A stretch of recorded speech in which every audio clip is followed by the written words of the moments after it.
Sugar? Hello everyone. Welcome to my teaching learning session. Today we continue with BPCG 171 General Psychology. Speaking of general psychology, we continue with Unit 5. Today we are going to talk about information processing approaches.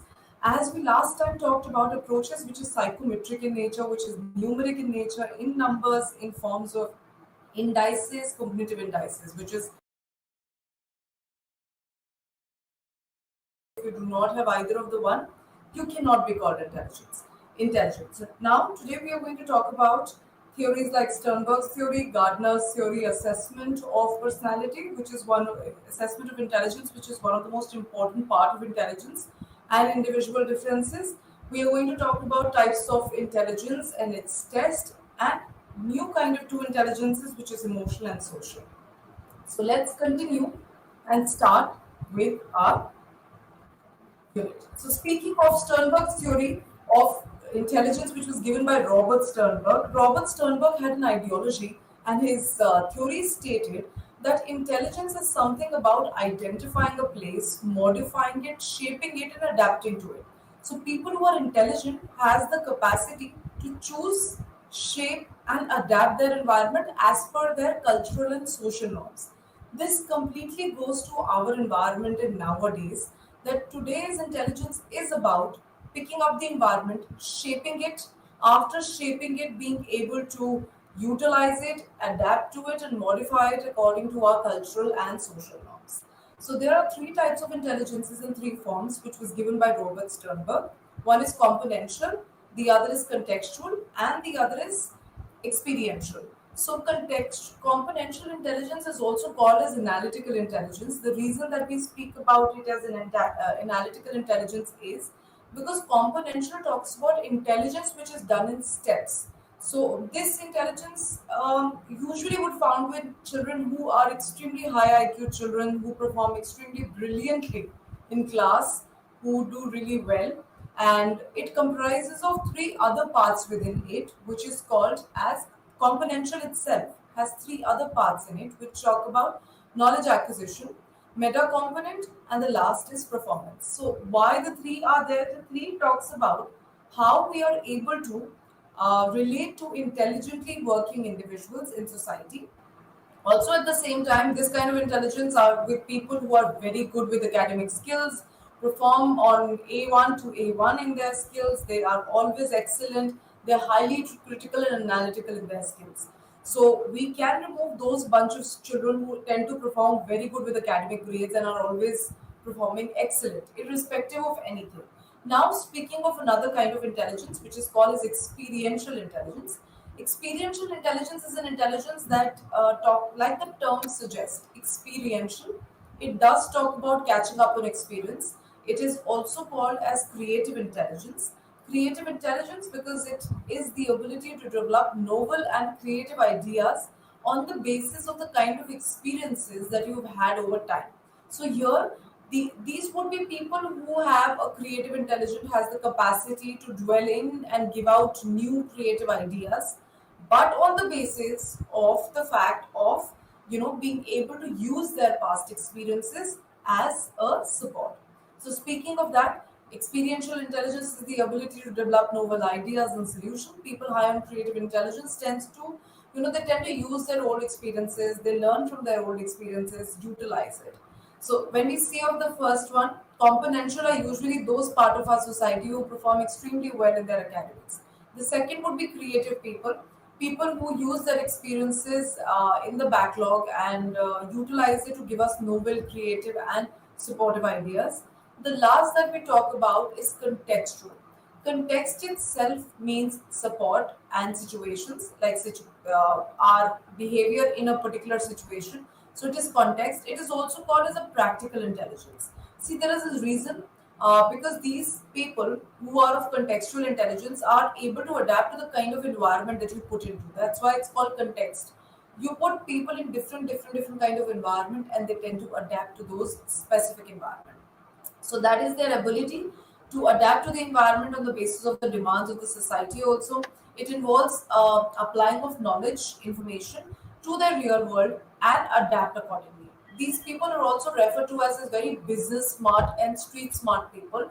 We will eventually find these people to be very street smart, would be managers, salespeople, people who are doing advertisements, because these people are always on their toes, are readily adapting to their environment, put them into any field work, any sort of environment, and as per the demand of the society, they mold themselves. Whereas experiential would be people who tend to, understand the environment on the basis of their experiences and creatively get into the environment. And the first is componential, which are smart, academically smart children, children who perform really well in academics. So that completes with Sternberg's theory of how Robert Sternberg, which was postulated in 1984. Let's have a a creative also to make it to understand it better. See, analytical, as I said, we'll talk about mental steps. There are three mental steps in analytical or componential intelligence, which is to acquire knowledge, meta component, which is metacognition, higher order skills of working, and the last will be performance. When we talk about practical intelligence, it's the ability to adapt to the context, different situation, demands of the society. These people are very street smart people. And the last that we spoke about is creative, also called as experiential. Creative ideas are generated on the basis of the ideas and experiences that you've had in your life. This completes with Robert Sternberg. Let's move to another theory, which is called Gardner's theory of intelligence. Gardner's theory was one of the first information processing approach. Information processing, that is an approach which spoke about that intelligence does not comprise of single entity, which is when we spoke about Charles Spearman theory of G and S factor, when we spoke about theories of Thurston, which is primary mental abilities, we spoke of intelligence combined by all these seven, which is primary ability, and being one. Whereas Howard Gardner discarded this view by stating that the classic view of intelligence is a capacity for logical thinking. He stated intelligence is just not about thinking competentially and analytically and creatively.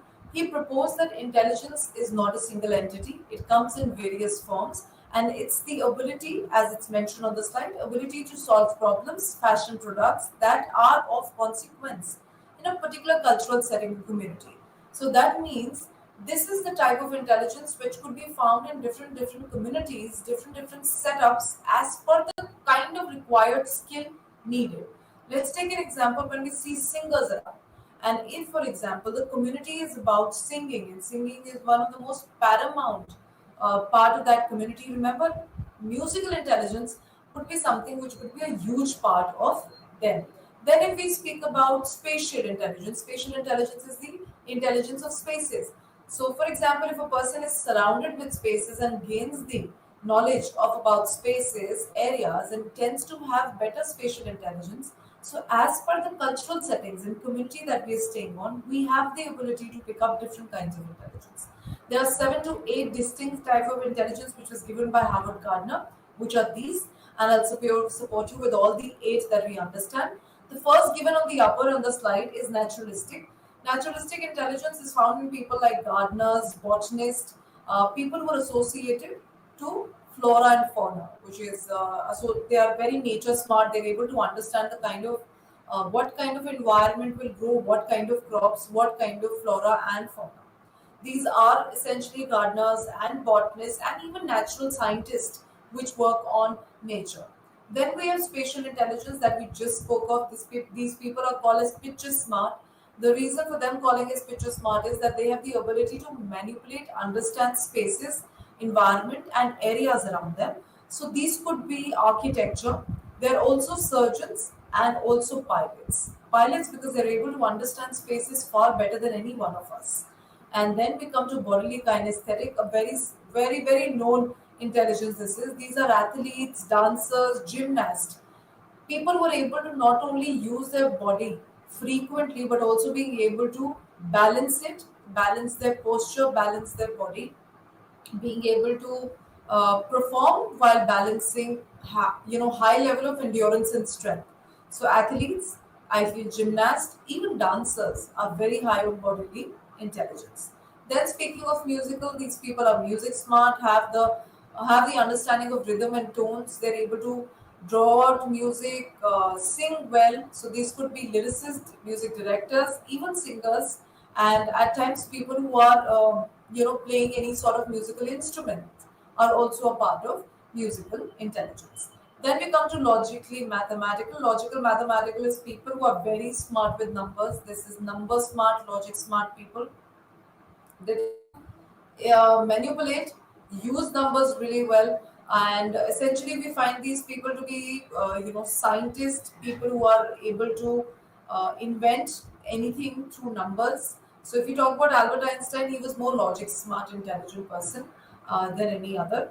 And these people are also mathematicians, arithmetic, using arithmetic on their daily living. Also, we have two very known intelligences, which is inter and intrapersonal, a kind of intelligence which is very popular in today's times. Interpersonal is intelligence which talks about being able to be smart with people while interacting, being able to understand other people's feelings and their emotions, and also interacting with them accordingly. And being able to regulate your tone, your mood, your conversations, and finding solutions to problem on the basis of interpersonal understanding of others. These people are people smart. You'll find them to be teachers, psychologists, counselors, also politicians. Politicians are also very people smart. And then we talk about intrapersonal. Intrapersonal is having an extreme awareness of oneself. So the ability to understand oneself thoroughly is called intrapersonal. These people have a keen insight about themselves. They know their strength, weakness, opportunities, and threats really well. And these people would be religious leaders and also spiritual seeker people, and philosophers also are part of intrapersonals. That's why they're able to answer the questions of why, hows, and what of our world. And the last that we speak about, the eighth one, is the linguistic. These are word smart people. They're able to manipulate literature, words, able to comprehend like text and literature well. These could also be teachers, poets, authors, the ones who write poem, are very good with book writing people. So essentially, these people are word smart. So they could be writers. They can also be poet and lyricists because they're very good with words. So this completes with the eight kind of intelligences. So did we realize these two intelligences do not state us that there are only some specific part of the world who's intelligent, but tells us that adaptation is the key. Sternberg's theory told us that the ability to shape and be in the environment will make you adapt to it. Whereas Gardner told us that we do not have, intelligence as a single entity. There are people who are intelligent according to the kind of community and cultural setting that they belong. These are one of the most famous intelligence theories, and Howard Gardner theory is also applicable in society. In school living, we apply multiple theory of intelligence, which is also called multiple theory of intelligence, in school life and with children. So this completes with the two kinds of theories. Let's move to assessment of intelligence. See, assessment of intelligence is a formal way of identifying individual differences on the basis of intellectual capacity. The first two people who actually explored and started understanding the fact that intelligence can be tested, which can bring about differences in people in their capacity, was Simon Binet, and Theodore Simon, which was Alfred Binet and Theodore Simon. And they were first able to develop a test in 1905. And with that time, in 1921, they gave us the concept of intelligence quotient also. And also in 1908, Alfred Binet and Simon came with a terminology which is called MA, which is called the mental age. So, mental age is your capacity, age accordingly. Your mental capacity, your mental strength and understanding, age accordingly. So, the concept of intelligence quotient around at 1912. The intelligence quotient was actually brought about by William Stern. He utilized the concept of mental age given by Alfred Binet and divided it into chronological age and multiplied it to 100. So, also it could be said people who are lower on their mental age and higher on their chronological age, they will be lesser intelligent. They can be, supposedly have some kind of concerns with their mental capacity. And people who are very high on their mental age and less on chronological age tend to be more intelligent. Their intelligent capacity and quotient would be higher in comparison to people who have low mental This is the formula. As I stated, MA upon CA into 100. 100 is given to avoid decimals, and we are able to, have come in approximate percentage too. That's why we have added 100. Now, speaking of this, the concept of the fact that, we need to know that not all of us are intelligent at the same level. This is called as the normal distribution curve. This actually tells us that how the intelligence is distributed in our population. So speak about the normal probability curve has some features. These features are the curve itself has a feature that it's bell shaped. The first feature is that it's bell shaped. The reason that it's bell shaped is to tell us that there are variation in intelligence. That suggests that intelligence do not lie on one part of the scale. It is lying on all the parts of the scale, suggesting that in our school, in our environment, in our world, we do not have only averages, but also children who are extremely intelligent and children who might not be able to do well in society. So speaking of this, the central part that we found about, which is labeled as M, which is 34%, remember is the average part of our society. The average IQ of our country is from 90 to 100, and it's also increasing with the passage of time. From our time when we were kids, it was 90. Children today find 100, as one of the averages. So also to remember, the normal probability curve has another feature apart being bell-shaped, that the curve has maximum population lying around the center, which is we have maximum amount of averages in our country in comparison to the extreme ends. Then we need to know that these bell-shaped curves also reflect that intelligence is not the same across the globe. It is differing from one, it's differing for some people, differing it at another end, signifies that intelligence is a varying capacity.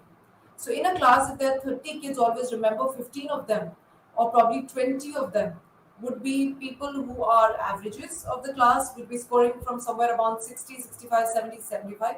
Then there would be children who are extremely intelligent from 85 to 95 to 99. And then there would be ones who are extremely poor in intelligence, which is they would be somewhere around on the lower end, which suggests that these people would be lower in intelligence, which is somewhere lesser than 50%, 40%, and 30%, somewhere around 30%. And there would be some people which is extremely on the low lane, which is 2.35%, which is not passing, merely a 20%. Similarly, the higher side, which is 2.3%, you see it on your right side, are people who are extremely talented, of an IQ 140 and 130, getting 100 on 100 in every subject, are people who are talented and superiorly intelligent. So this finishes with the understanding that how does our intelligence scores looks on the population. It forms a normal probability curve, which is the distribution is of a normal scale, which is bell-shaped in nature. The distribution medium, which is the averages, are centered around the center. Always the population varies from one end to the other. It does not remain the same. That finishes with the understanding of assessment was possible. And when the assessment was possible, we came of the fact classified intelligence test into various kinds. As soon as 1905 and 1910, 12, we had IQ. We started having an extreme number, huge number of testing that started coming.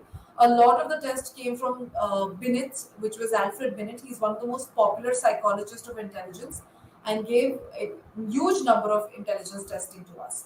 So this test was classified on the basis of criteria, number of criteria. So first we will talk about individual testing. This is a test which is given to individual people. We need to form a rapport with this intelligence test. We need to develop a rapport, individually sit with these people and encounter all the questions that are done, like discuss the questions which are done by them. Some of the examples here are Stanford and Binet test, one of the most popular tests across the globe. It is also revised and given in India. Revised as per our mentality and population's criteria of intelligence. Kaufman scale and one of the most famous Wechsler scales of intelligence. Then we have Wechsler scales, as I said. Wechsler was one of the most popular intelligence theories, gave us very popular definition also that we had discussed, that intelligence is a global capacity that help us to think rationally, act purposefully, and deal with the environment effectively. He gave three scales divided into adult, school children, and preschool children. Then we come to group test. In contrast to individual tests, group tests are tests which are done in a huge number. Where we were forming rapport with an individual people, here we are not forming a rapport. We end up giving common instruction to set of 10 people, conduct a test and take the result.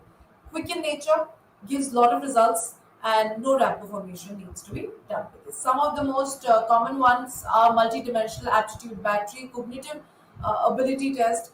Usually aptitude tests are group test only because it's done with more than 10, 5 students together, because aptitude cannot be done individually. It's a great deal. Huge testing will occupy a lot of time and strength.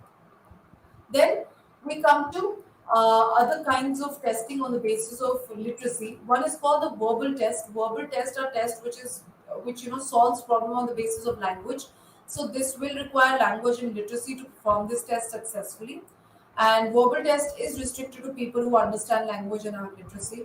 So the fact that we know that being literate does become one of the drawback in this testing. To cover this drawback, there was another kind of testing which was called as non-verbal testing. Non-verbal testings are extremely fit for people who are illiterates, do not understand language. Why? Because this comprise of completion of patterns, lines, and shapes. The example is given on your right as the screen has given. This is one of the most popular tests that we have, which is Raven's progressive matrices, RPM. Why it's called progressive? Because the difficulty level of the shapes increases with each page, each test question, and matrices because it has patterns. So this is capable for illiterates also. Illiterates can also complete it. Like for example, you should be understanding the first one that matches all of them and makes you understand that which should be the perfect match in the other. They are not very easy as tests; they are quite difficult. And when we speak about these testing, in this one, the fourth one is the answer. They're very difficult, and if we feel that patterns cannot test us, it really doesn't happen. No, non-verbal test reduce biases, it reduce any discrimination, cultural discrimination, and very fit for most cultures and most generations and language barriers. Then we come to something, as I've already discussed, non-verbal test. We visualize, solve problems on the basis of structures, concepts, and apart that, we also have test of performance. Performance test are test which is done apart verbal, non-verbal. We also have performance test. Performance test talks about manipulation of objects and performing it along with which is fixing. Like I'll give you an example. When we were young and when we went to school for the first time, we used to get block fixing as an activity in school, which is putting a star into a star, a shape of square into a square, circle into a circle. That is performance test, which is manipulation of objects and using your motor abilities, which is performance.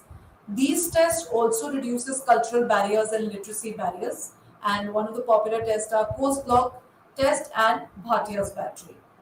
This completes with the types of tests on basis of language. Now let's come on the basis of culture. We have two types of tests: culture fair and culture bias. Culture fair tests are tests which are unique to a specific language, custom, expectation, environmental experiences, and values. They would be restricted. Like for example, a test which is made in America would only be restricted to American children, and that area would cannot be given to children of India. And on opposite to that, because of this reason, that culture is a big barrier. We cannot administer this kind of test to everybody. There came as culture fair test after culture bias test. Culture bias test are culture fair test are tests which are free from any sort of cultural biases.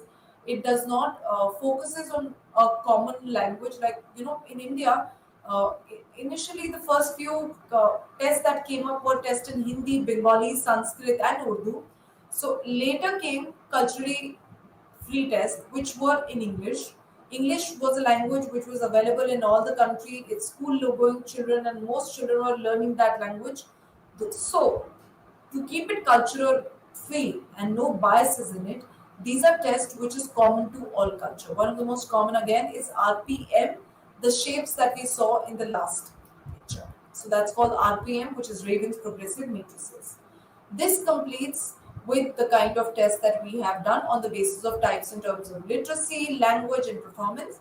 There's another test which are not verbal, non-verbal, and literacy based. These are Draw a person test. These are tests which are on the basis of not finding out what you're experiencing right now, but draws out information of your unconscious. This was given by Goodenough and Harris in 1963.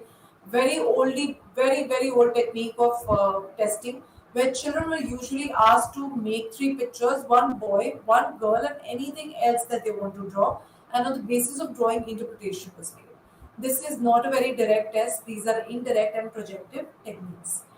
Why projective? We will deal with these testing later in personality also. These are those testing that do not take out the conscious understanding of you, but the unconscious understanding of your environment.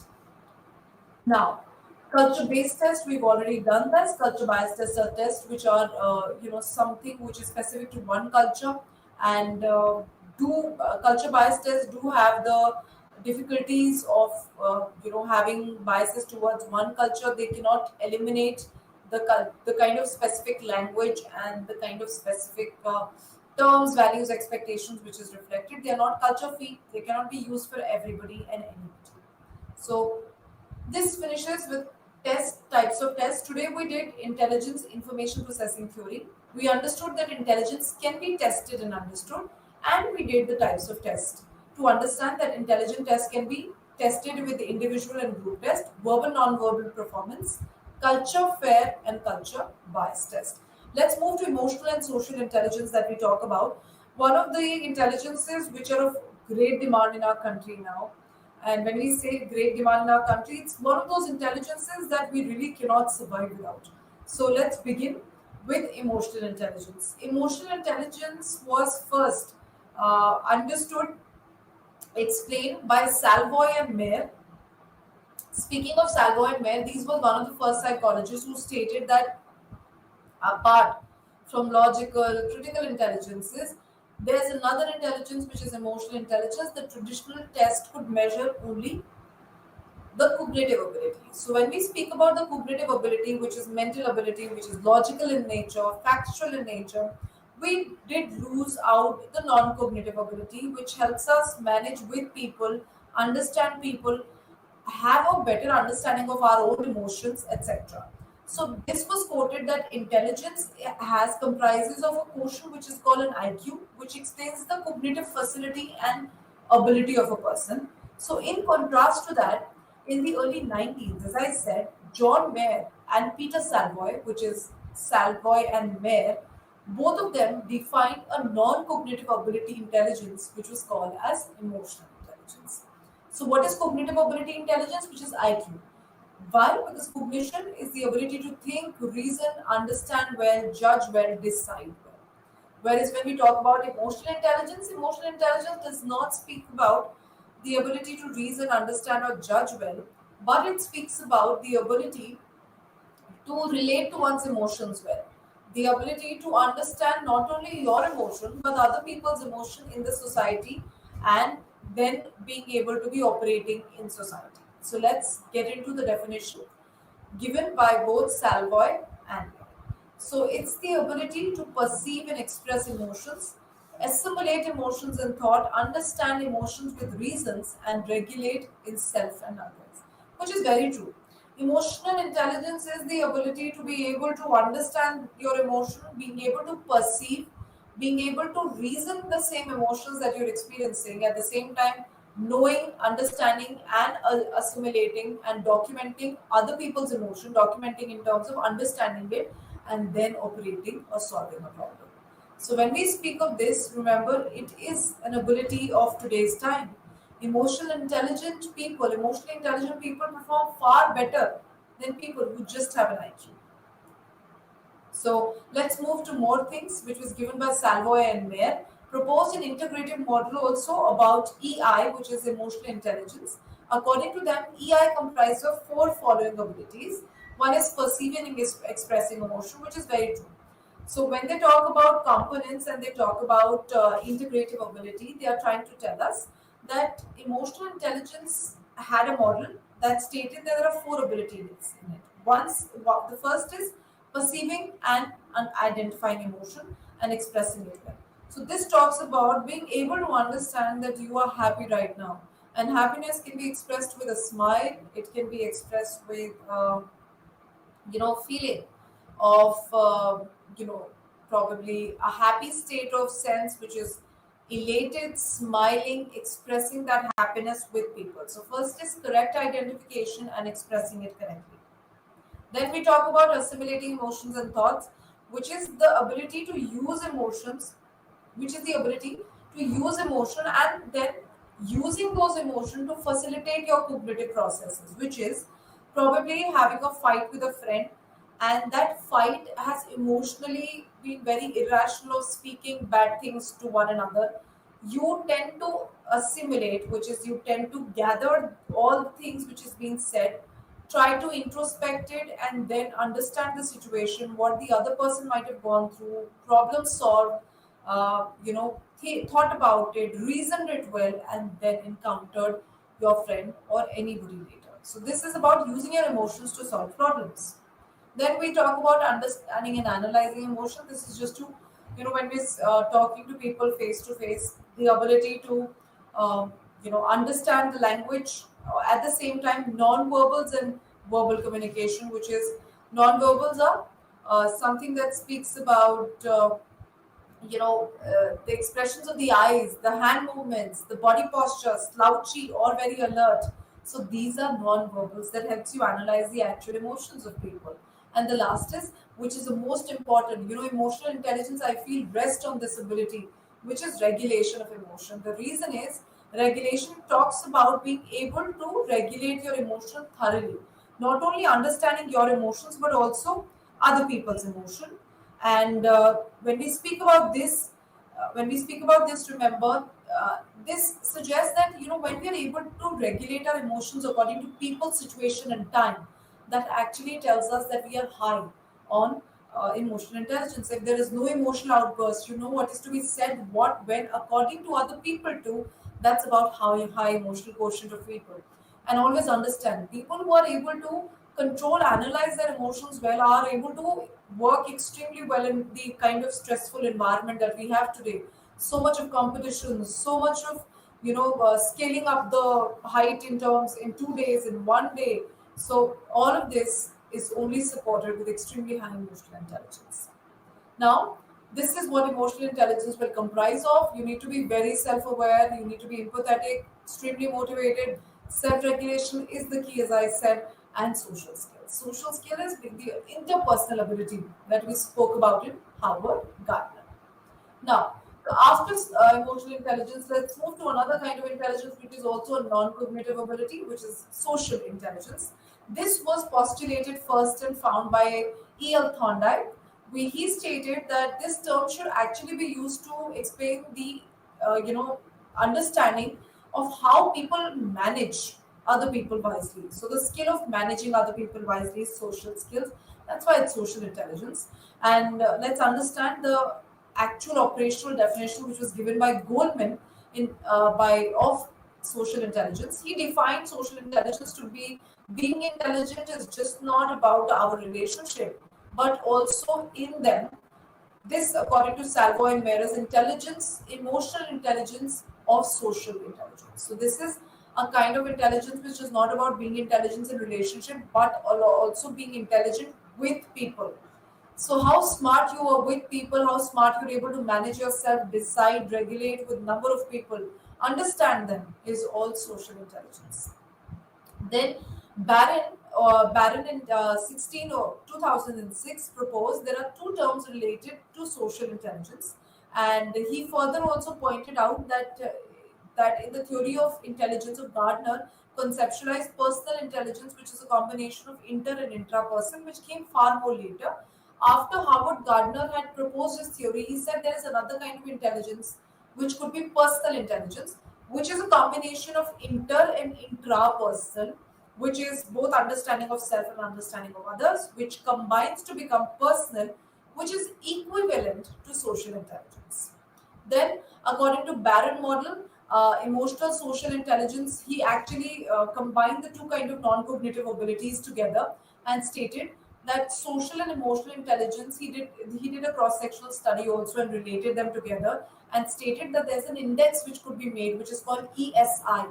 social emotional index. So he stated that emotional and social competencies, skills, facilitators, and facilitators that determine how effectively we understand, express ourselves, understand others, relate to them, and cope with the demands daily. So, what is social emotional competency together?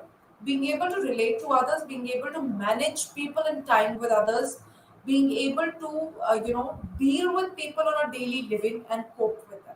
So that is social emotional competency, which is this. So we all know that emotional intelligence is about awareness, and adaptability is about social intelligence. Awareness about oneself and others is EI, and adaptability with people, situation, and others is SI.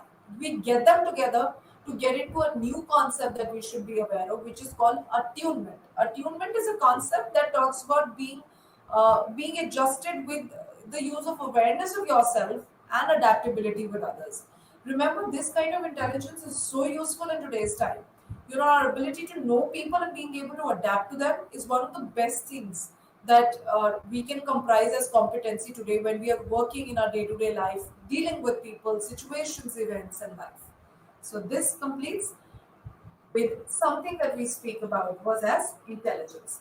Now, speaking of Unit 6, we move to a whole new concept. So, as we understood, when we talk about general psychology, we spoke about intelligence. We spoke about, what was psychology, how was its evolution, and what was learning all about, memory all about. Intelligence is one of the most first important attribute of humans, because intelligence is a construct that differs you from people to people. Second is personality. So we move to unit 6, which will talk about personality theories, and we will introduce it, understand what personality as a definition is. We will get into theories of personality. Theories of personality is an ideology telling us that how personality was demonstrated and explained by different psychologists. One of the most famous theories and one of the most controversially accepted, not accepted theory was psychoanalytical theories, which was given by Sigmund Freud. And then we will move after Sigmund Freud, we will move to Neo-Freudians. Neo-Freudians are Freudians which came after Freud. They were followers of Freud, but they took they just moved away from him because of some discrepancies with the ideas and understanding of personality. Then we will talk about behavioral approach to personality. Behavioral approaches, how the approach of behavior explains personality. Then there would be humanistic approach to personality, and one of the most famous approaches and one of the most used approaches in today's times. And then we will do again trait approaches, which comprises of different psychologists. One of the most important was Allport, Ising, Cattell's theory, and then we will do the big five factor theory, one of the most famous theory of those times, and then finally would be assessment. This is unit 6 that we have moved down to. After understanding human intelligence, we move to personality. Personality is one of the most vibrant, I feel, concepts of life, because when we speak about personality, I feel personality, came from the concept of the Roman and Greek times, where people, when theater, I feel, in Roman times, even before, I'm talking about even before the Second World War, where theater was so common in Roman times, and when theater was common, people associated personality with the term called persona, the mask which was worn by actors to represent a particular emotional theatrical play of their character. So when this entire thing was happening in the theatrical world and in theaters of Roman times, people felt that we also comprise of something as a persona, and they defined it as personality. So personality is a dynamic organization inside the person, which is a both it's both psycho and physical system, which creates characteristics in people, which will then lead to patterns of thoughts, behaviors, and feelings. So why it is psychophysical? Personality, when we see people also, that's one of the most common things that we find around ourselves. When we meet anybody, we have this habit of speaking to people and saying he or she has a great personality. We are not talking in terms of the cognitive or psychological aspect, but in terms of physical aspect. So when we speak about the physical aspect, we talk about the physical world, and when we talk, we call about the physical, which is the physical, psychophysical.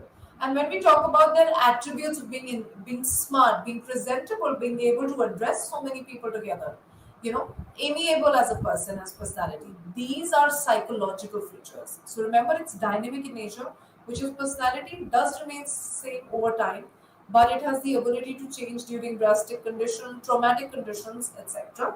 And also, it has some characteristic pattern that stays with you across time and situation. So that was as the definition was given by Jordan Olcott. Let's move to the first theory of personality that we start with, which is Sigmund Freud. Sigmund Freud has been one of the most famous psychologists, but at the same time, he has also received a lot of what you call that, a lot of repulsion from other psychologists because of the ways that he had put up personality theories. His theories were called as psychoanalytical theories because he spoke about analyzing the psyche at different levels, so that's why it's called as analytical psychology. Also, he was a physician first and then he studied psychology and got into clinical practice with his patients, and with the process of time started developing the understanding of psychology as his clinical practice. He was a physician, then converted his understanding into MD psychiatry and then further clinical practice. Also, unconscious mental process was one of the central theses of his entire theory. So he was one of the first psychologists who stated that behavior is a manifestation of unconscious motives and desires. That means behavior is an outproduct of whatever that is coming from feelings, thoughts, and desires which are unconscious in nature. So, and remember when we speak about these feelings and desires, they're unconscious in nature, they're something that we are not aware of, something that we cannot dwell into at all. So that was Sigmund Freud as an introduction, and this is his image. This is Sigmund Freud approximately in his 50s and 60s. Sigmund Freud was alive till 75, 76 years of age. He was at the times of the World War, Second World War, not a German. Sigmund Freud was the only Jew, I feel, the only Jew that you will find in psychology. Yes, there has been a lot of discrimination that he has received. Sigmund Freud was had nominated himself 13 times for a Nobel Prize, but unfortunately did not even receive one. For a lot of reasons, because of his theories not being very scientifically rigorous, and also I feel a lot of discrimination, and also the kind of things that he quoted was never cultural appropriate. It's not. It was not culturally appropriate in the Western world at that time, at around 1900s and 20s, 40s, when the Second World War also came in, and even later, which is today's time. We are not able to understand and relate to those concepts even today. Let's understand the first model which was given. There are three concepts which are given. Let's understand by Sigmund Freud: the topographical model of psyche, then the structural model of personality, and then the this is psychosexual stages, not social. This is psychosexual stages of development, which was given by Sigmund Freud. Now, let's start with the three out of the first model. The first out of the three things that we discussed, which is topographical model of the mind. So Sigmund Freud divided the mind into three parts, stated that our mind comprises of three parts that we function in. The first is called the conscious part. The conscious, I'll also show you the image, it becomes easy for you. This is the image. So the part which is seen at the upper level, which is the thought, perception, and ideas that you have at the conscious level of yours, it's something which is prevailing right now, the here and now of your mind, which is me talking and explaining, you watching this session or over the the media would be the conscious level. This is something which is available to you all the time. This information would always be available to you. My sessions would always be available to you. It could be conscious awareness with you. Then we come to something which is called the pre-conscious and also called as the subconscious. This part of the mind deals with all those information for which you are currently aware, not aware, but can if you pay attention. So this would be related to something which is the subconscious and the pre-conscious are those parts of your mind which are associated probably to things which has been 5 years back, 10 years back, or probably, let's take an example. I'll give you an example of a child that understand all of it.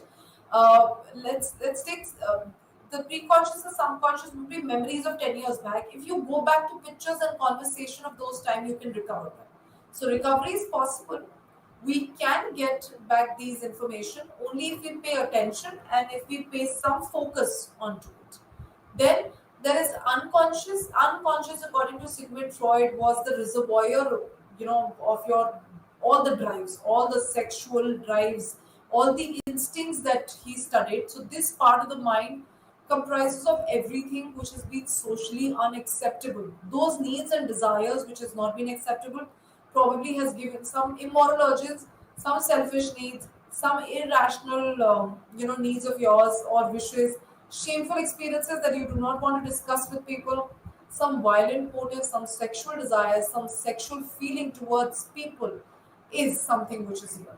So this part of your mind, as you see the iceberg, did you see it's under the water? It does not float up, and it's the dark blue color. That means it's never even visible to you. It does not come out in your daily living, and it's not even visible to you. And then we speak about the preconscious. Preconscious is something that keeps flowing up and down. We can retrieve it, it can become accessible to us. And conscious is the most, I feel, the most socially acceptable perspective of our life is the conscious, which is the here and now. So, see, our mind is divided in the terms of iceberg. The part of the iceberg which is not visible at all, which can be taken as something as some sexual desires, some immoral motives, wishes, probably deceitful wishes of people, selfish, some selfish wishes, desires, and thoughts you had about people, events, and situation would be here, but they're not available to you, not present with you. You cannot even derive them out. So this was the topographical model of Sigmund Freud. Let's move to the next, which is the structural model of personality. So, speaking of structural model of personality, Sigmund Freud stated that our personality, our behavior that comes out in the personality is because of three components: id, ego, superego. So, let's understand that id is the part of personality that operates on basic instincts, something that is out of our control, biological basic needs, aggressive needs that needs to be completed and committed to. You cannot undo it. It's basic needs of hunger, sex, and thirst and shelter. It's unavoidable. You cannot avoid it. It's the pleasure principle, and it usually seeks to gratify one's need immediately. It does not wait at all, and it also comprises of eros and thanatos. These were two instincts that we speak about. Eros is the life instinct, which is the god of love in the Greek mythology, and according to Sigmund Freud, in it, Eros is the life force, which is the sexual energy, and death force was the thanatos and the death instincts. Death instincts are one something which suppresses, completes, finishes, destructs your energy, whereas life instincts is sexual energy, biological drives, which are always there in our body. And they're 80% according to Sigmund Freud, and destructive drives were 20%. So he said what overpowered humans was the eros, not the thanatos. Remember, what are the features of it? It is, yes, it is immoral, it is immediate gratification of needs, it is basic instinctual drives, wants to complete the need now, here and now, will not wait for anything. Then we come to ego. Ego is something which is the reality part of the world. It also gives you the reality check. Ego is something which is the reality principle. It tries to delay your gratification of it. So it is ego is something which tries to balance you by delaying your gratification, by making you achieve that instinctual drive, but on the basis of realistic situation and appropriate as per the society. This part of the personality usually emerges from id only, but its main aim is to balance your id and your superego, which we will study just after this. So, it's the decision making component. It will make sure that you achieve the basic desires, the sexual drives. The gratification is done. The things are done of id, but it's done in a very realistic and a very reality based oriented manner, which does not give you guilt at all. If you do something on the basis of guilt, it gives you too much of anxiety, it gives you too much of guilt, it gives you too much of shame. So this is what ego does. It reduces the shame, the guilt, and the unfavoring immoral thought. Does everything on the basis of reality. That's why it's called the reality principle. The last is called the superego. This is the morality principle. It is given by our parents through socialization. This is superego.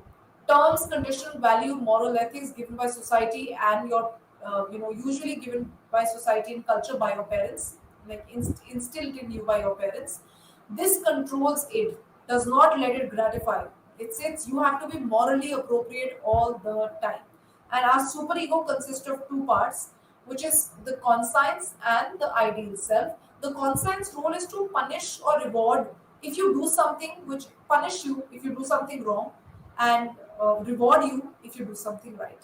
So rewarding is when you do something good, and and if you do something shameful, you'll be punished. I'll give you an example for this, quite a many examples for this. Then we speak of the other, which is the ideal self. This is the picture of your own self, also to do the job, making you feel guilty or pride, depending upon your behavior. So this is the kind of your own self, that a picture of your own self, an idealistic self that you create, which is for you to become. This is the kind of person that you want to become, and this always keeps making you feel guilty that this is what I want to do, this is what I should be, and it always keeps creating that guilt in you that I want to become this ideal self in my life. So conscience is the feeling of it's the conscience role is doing the rational thing. If you don't do it, you'll be punished. Else, if you do the right thing, you'll be rewarded. Ideal self is the kind of self that you should be becoming. If you don't, it provides you guilt. That's how superego function in us. I'll give you an example of this in 2 3 ways in our society. It is I want to do it right now. Ego is let's figure it out and work together. It's not something that you should get right now, right here. And superego is good people never do this. So I'll give you 2 3 examples of this. Let's take an example. A child wants to eat an ice cream. What will the it do? The it will quickly go snatch away an ice cream and tell the mother to give. So the child is already opened the wrapper, ate, licked an ice cream, done. What is this? This is immediate gratification, very immoral, not right. What does the superego will make the child do? The child might feel, no, ice cream is not right. My mother did not allow me. I'm not eating an ice cream. It's a complete no, because I'll be punished. The conscience, rational, be rational, and else you'll be punished. What's this? What's the ego? Ego is okay. Let's take permission. I want to eat it, but let's ask my mother. It's really hot. You never know she loves me, and I'll have it then. Permission taking is ego, which is I'm delaying your gratification. That immoral sense is getting delayed and getting permission also. So remember, I'll give you an example. We all have seen horses in horse races, race course. Horse is the id. It has umpteen amount of energy, and when it does not, it's not trained, does not have blinders. The blinders here, it does not run straight. What are the blinders? The blinders are super ego. Run just straight.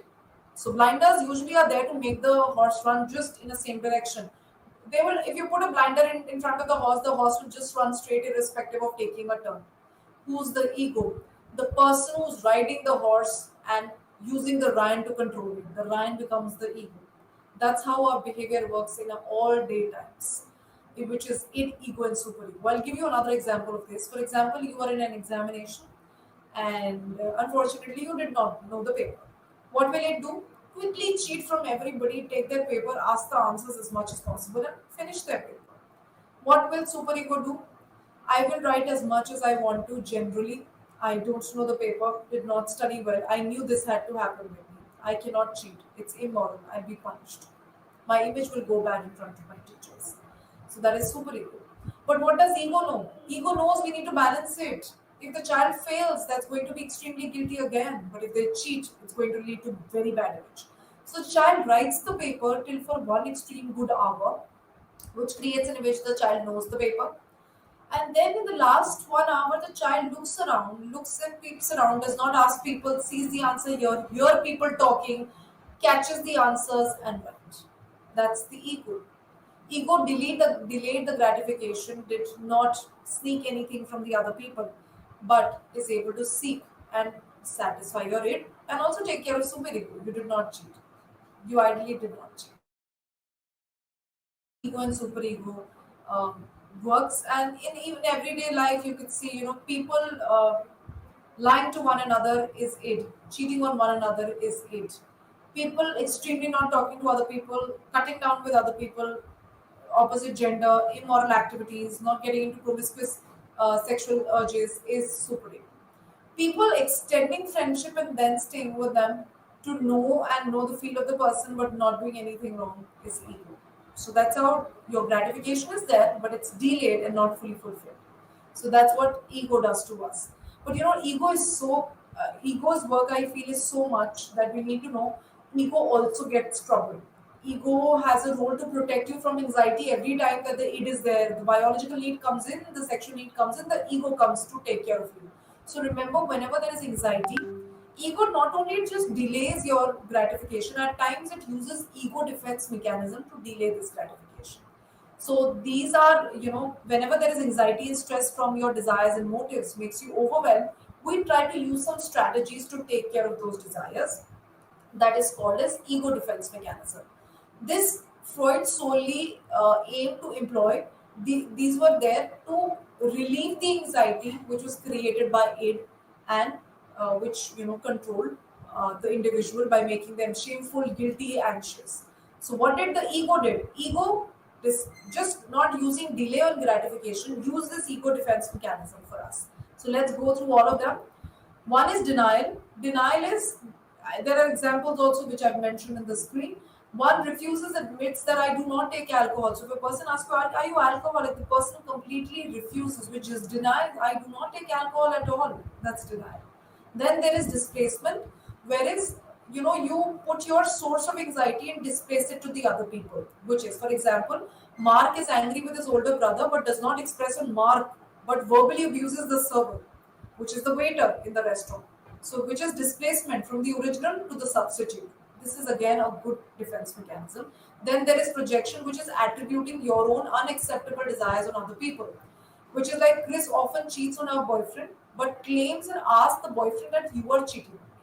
So this is like you projecting your feelings onto the other. Projection is one of the most common defense mechanism which people above 15, 16 starts doing. Then we have rationalization. This is simply excuse making, justifying your behavior. Like, I did not do well in exam because my teacher made a very difficult paper. It was so difficult. She failed everybody. That's rationalization. Then there is reaction formation.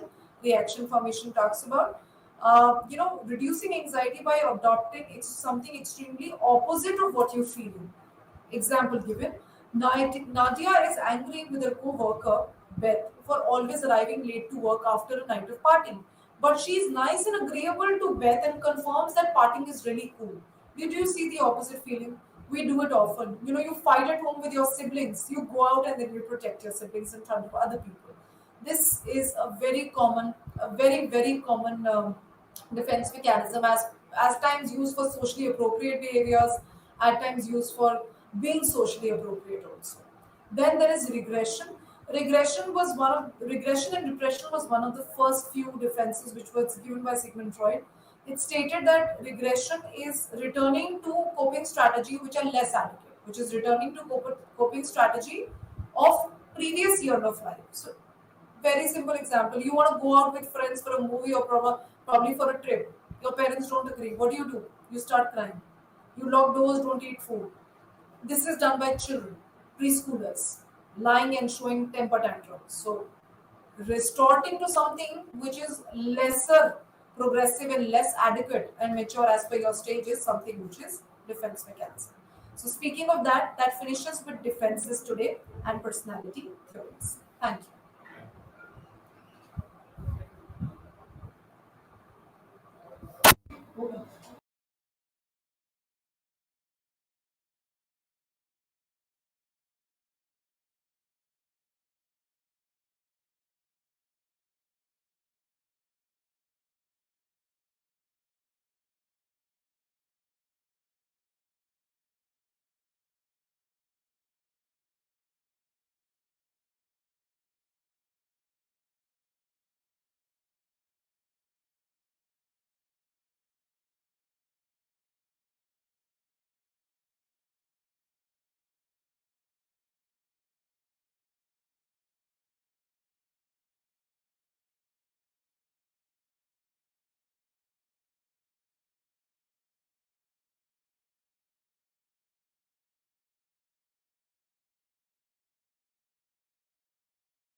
మీ అందరికీ శుభోదయం.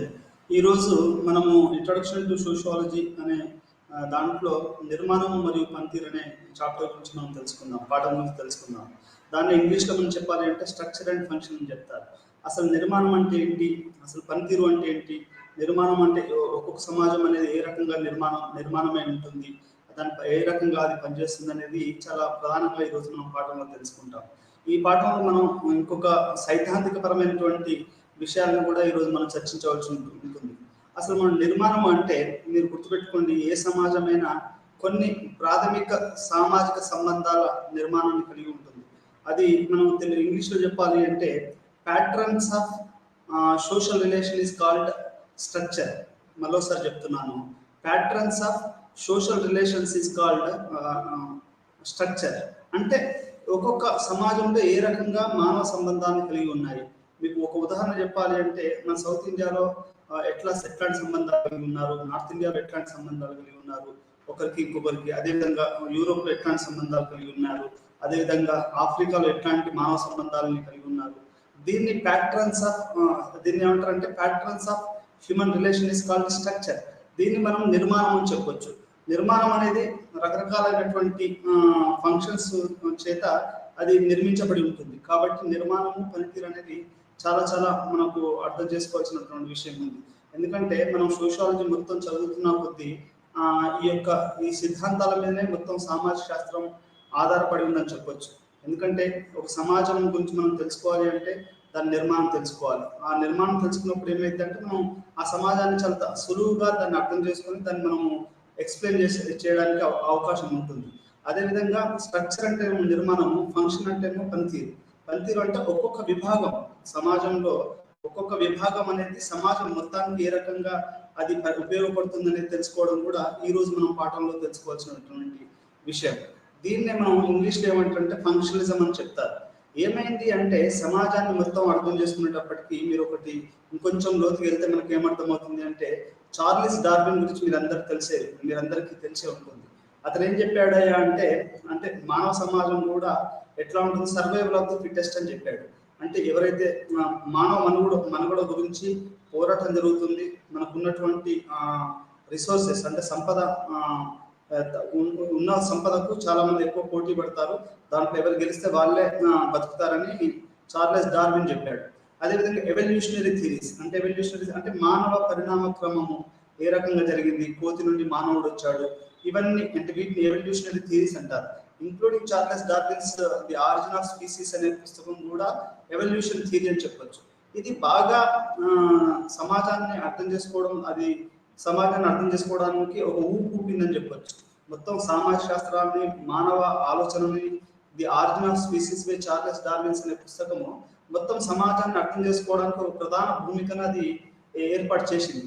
అయితే అది ఏదైతే evolution అయితే చెప్తున్నామో, ఏదైతే ఆవిర్భావము ఎట్లా జరిగిందని మనం ఎవల్యూషనరీ థియరీస్ అంటే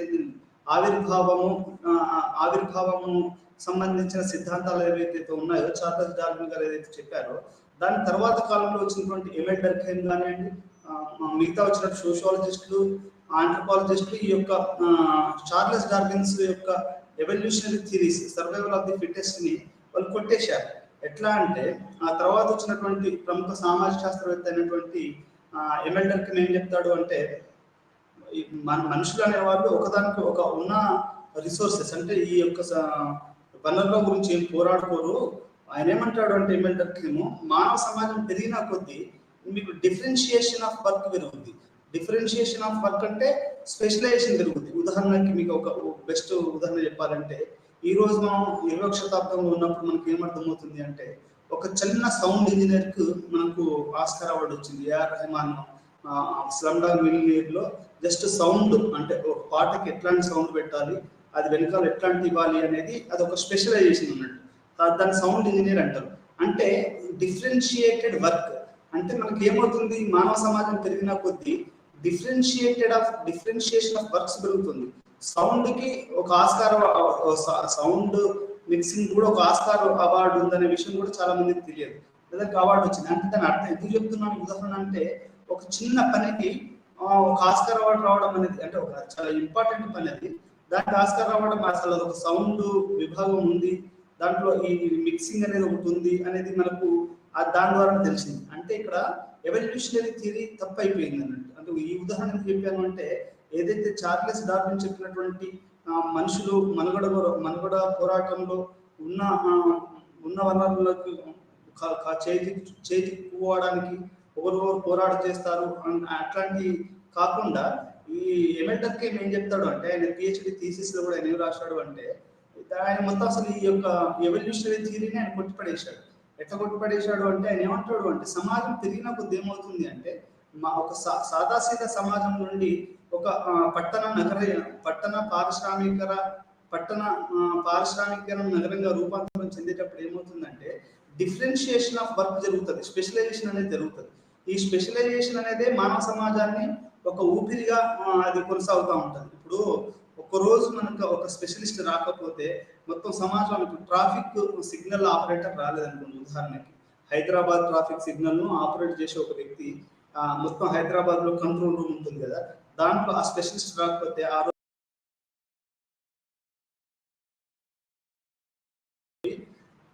అసలు ట్రాఫిక్ మొత్తం యాక్సిడెంట్లు ఎక్కువ అయిపోతాయి.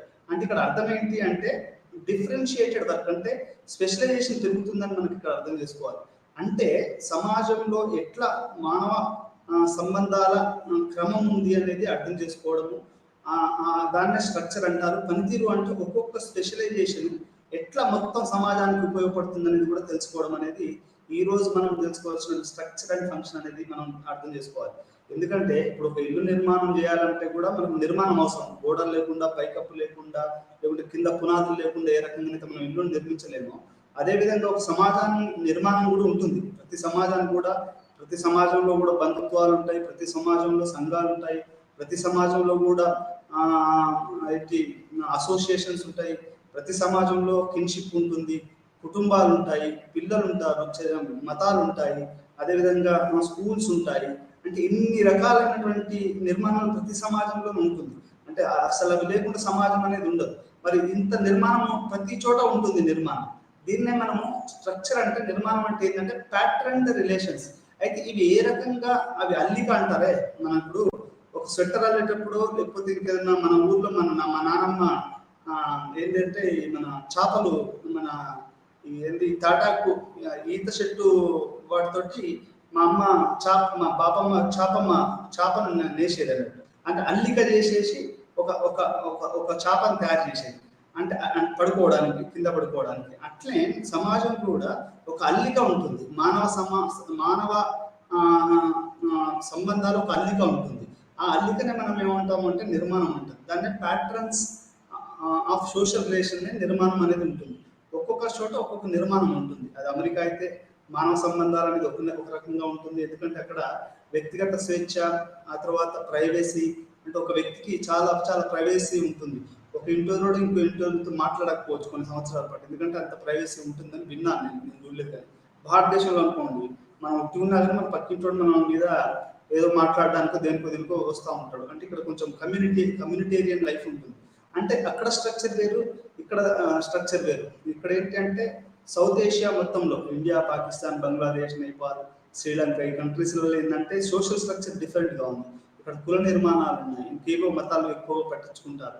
కానీ ఆ దేశాలలో వ్యక్తిగత స్వేచ్ఛ, ఆ తర్వాత బిజినెస్, ఆ తర్వాత స్వేచ్ఛ, ఫ్రీడమ్, స్టాచ్యూ ఆఫ్ లిబర్టీ అని మీరు చూసే ఉంటారు. స్టాచ్యూ ఆఫ్ లిబర్టీ అంటే అసలు స్వేచ్ఛకు ప్రతీకగా వాళ్ళు ఒక విగ్రహం పెట్టుకున్నారు.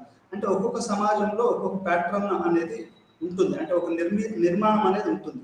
అయితే దాంట్లో కూడా అక్కడ కూడా బలు ఉంటాయి. ప్రతి సమాజంలోనూ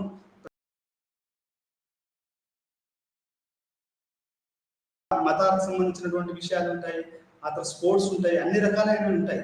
అయితే కొంత డిఫరెన్స్ తోటి ఉంటుంది అన్నట్టు. అంటే అక్కడ కొంచెం వేరుగా ఉంటుంది, ఇక్కడ కొంచెం వేరుగా ఉంటుంది, ఇంకొన్ని ఆఫ్రికా కంట్రీస్లలో ఇంకొంచెం వేరుగా ఉండొచ్చు. ఈ రకంగా నిర్మాణం అనేది మనం అర్థం చేసుకోవాల్సినటువంటి అవసరం ఉంది. మీరు చాలా బండగా గుర్తుపెట్టుకోండి, ప్యాటర్న్స్ ఆఫ్ రిలేషన్స్ అంటే ఒక సమాజంలో మానవ సంబంధాల అల్లికనే నిర్మాణం అంటారు. ఫంక్షన్ అంటే ఏంటి అంటే ఒక్కొక్క విభాగం, అంటే అది స్కూలే కానివ్వండి, ఇప్పుడు సమాజం నడవాలంటే ఇవన్నీ కూడా అవసరం కాదు. స్కూళ్ళు అవసరము, చర్చిలు అవసరము, మసీదులు అవసరము, దేవాలయాలు అవసరము, అదే రకంగా స్పోర్ట్స్ అవసరము. అయితే ఇవన్నీ కలిసే మొత్తం సమాజం అని చెప్పొచ్చు. అంటే ఈ మొత్తం కలిపే సమాజానికి అది దాన్ని మొత్తం కలిపి సమాజం అంటారు. దాన్ని కలెక్టివ్ కాన్షియస్నెస్ అంటారు. కలెక్టివ్ కాన్షియస్నెస్ అంటే మనకు ఇప్పుడు మనం జనరల్గా ఏమనుకుంటాం అంటే మనం మాట్లాడితే అది నిజం అని అనుకుంటాం, కానీ మొత్తం మన సమాజం మన బయట కూడా ఒక సమాజం ఉంటుంది. ఎట్లా ఉంటుంది అంటే దాన్ని ఏమంటారంటే ఎమిల్టన్ ఏమంటాడంటే కలెక్టివ్ కాన్షియస్నెస్ అన్నాడు. అంటే ఇప్పుడు ఒక భారతదేశం ఉంది, భారతదేశానికి ఒక కలెక్టివ్ అంటే ఒక సమిష్టి ఒక భావన ఉంటుంది. భారతదేశం అంటే ప్రతి వాళ్ళకు ఒక సమిష్టి భావన ఉంటుంది. ఇది మన భారతదేశాన్ని ఒక ప్రాచీనమైన దేశం అని, దీనికి కొన్ని విలువలు సాంప్రదాయాలు ఒక సమిష్టి భావన ఉంటుంది. ఇప్పుడు జపాన్ వాళ్ళకి ఒక సమిష్టి భావన ఉంటుంది. మన మన మన దేశానికి ఒక రాజులు రాములు ఉండేవాళ్ళు, వాళ్ళ కల్చర్ని కాపాడాలి. దాన్ని సమిష్టి కలెక్టివ్ కాన్షియస్నెస్ అంటారు దాన్ని. అదేవిధంగా బ్రిటన్కి ఒక కలెక్టివ్ కాన్షియస్నెస్ ఉంటుంది. దీన్ని మనం ఇమెండర్కి ఏమని చెప్తాడు అంటే ప్రముఖ సామాజిక శాస్త్రవేత్త ఏం చెప్తాడంటే ఇది మనిషికి అవతల ఉంటుంది. ఈ మనిషికి అవతల ఉండడమే అనేది స్ట్రక్చర్ అన్నట్టు. దాన్నే మనము స్ట్రక్చర్ అని చెప్పొచ్చు. ప్రతి వ్యక్తి కూడా దానికి ఉపయోగపడేటట్టు చేస్తారు ఆ పనులు. ఇప్పుడు మనం ఒక ప్రొఫెసర్ అనుకోండి, మన ప్రొఫెసర్ కూడా మొత్తం మన భారతదేశ గౌరవాన్ని తీసుకురావడానికి అంటే మనం అంటే ఏంటి అనేది ఇక్కడ పరిశోధన చేసి రాయడము, ఆ మొత్తం కలెక్టివ్ కాన్షియస్నెస్ ఉపయోగపడే విధంగా మనం అంతా వర్క్ చేస్తూ ఉంటాం. మనం అది బియాండ్ అవర్ లిమిట్ అన్నట్టు. అది ఇక్కడ ప్రధానంగా మీరు చాలా చాలా స్పష్టంగా అర్థం చేసుకోవాల్సింది ఏంటంటే ఈ కలెక్టివ్ కాన్షియస్నెస్ అనేది చాలా చాలా ఇంపార్టెంట్ అన్నట్టు. దాన్ని అర్థం చేసుకుంటే మొత్తం సమాజాన్ని అర్థం చేసుకున్నట్టే. ఇప్పుడు యూరోప్కి, ఫ్రాన్స్లో ఉన్న కంట్రీస్కి అక్కడ ఒక కలెక్టివ్ కాన్షియస్నెస్ ఉంటుంది. అంటే వాళ్ళ యొక్క సంఘ ఆలోచన ఒకటి ఉంటుంది. అదేంటి అంటే వాళ్ళ స్వేచ్ఛ, స్వాతంత్రం, ఫ్యాషన్ ఇవన్నీ కూడా వాళ్ళ కలెక్టివ్ కాన్షియస్నెస్లో ఉంటాయి. మన భారతదేశంలో కలెక్టివ్ కాన్షియస్నెస్ ఏముంటుంది, ఒక ట్రెడిషన్ ఉంటుంది, ఫ్యామిలీస్ ఉంటాయి, ఇట్లాంటి కొంచెం సాంప్రదాయాలు ఉంటాయి. ఇట్లాంటివన్నీ భారతదేశపు కలెక్టివ్ కాన్షియస్నెస్లో ఉంటాయి. ఆఫ్రికాలో అయితే వాళ్ళ టోటమిజం, యానిమిజం అని ఉంటుంది. అంటే అక్కడ వాళ్ళ మన గిరిజన దేవతలు ఉంటారు. దీన్నే ఏమంటారంటే ప్యాట్రన్ ఆఫ్ సోషల్ రిలేషన్. దీన్ని మనం స్ట్రక్చర్ అని చెప్తాం. దీన్ని అర్థం చేసుకుంటే ఏంటంటే మనం మొత్తం అర్థం చేసుకోవచ్చు. ఉదాహరణకి ఇంకో ఏమేంటంటేమో ఆరిజిన్ ఆఫ్ రిలీజన్ అంటే ఒక మతం పుట్టుక ఎట్లా జరిగిందని చెప్పేటప్పుడు ఏం చెప్తాడు అంటే ఉదాహరణకు ఒకటి తీసుకుంటే ఇప్పుడు టోటమిజం ఉంటుంది. ఒక దేవత విగ్రహం మీరు అడవులలో చూస్తూ ఉంటారు, సినిమాలలో కూడా చూపిస్తారు. మొత్తం భీకరమైన అడవిలో ఒక దేవతను ప్రతిష్ఠించి ఆ దేవతకు మొక్కుతూ ఉంటారు గిరిజనులు.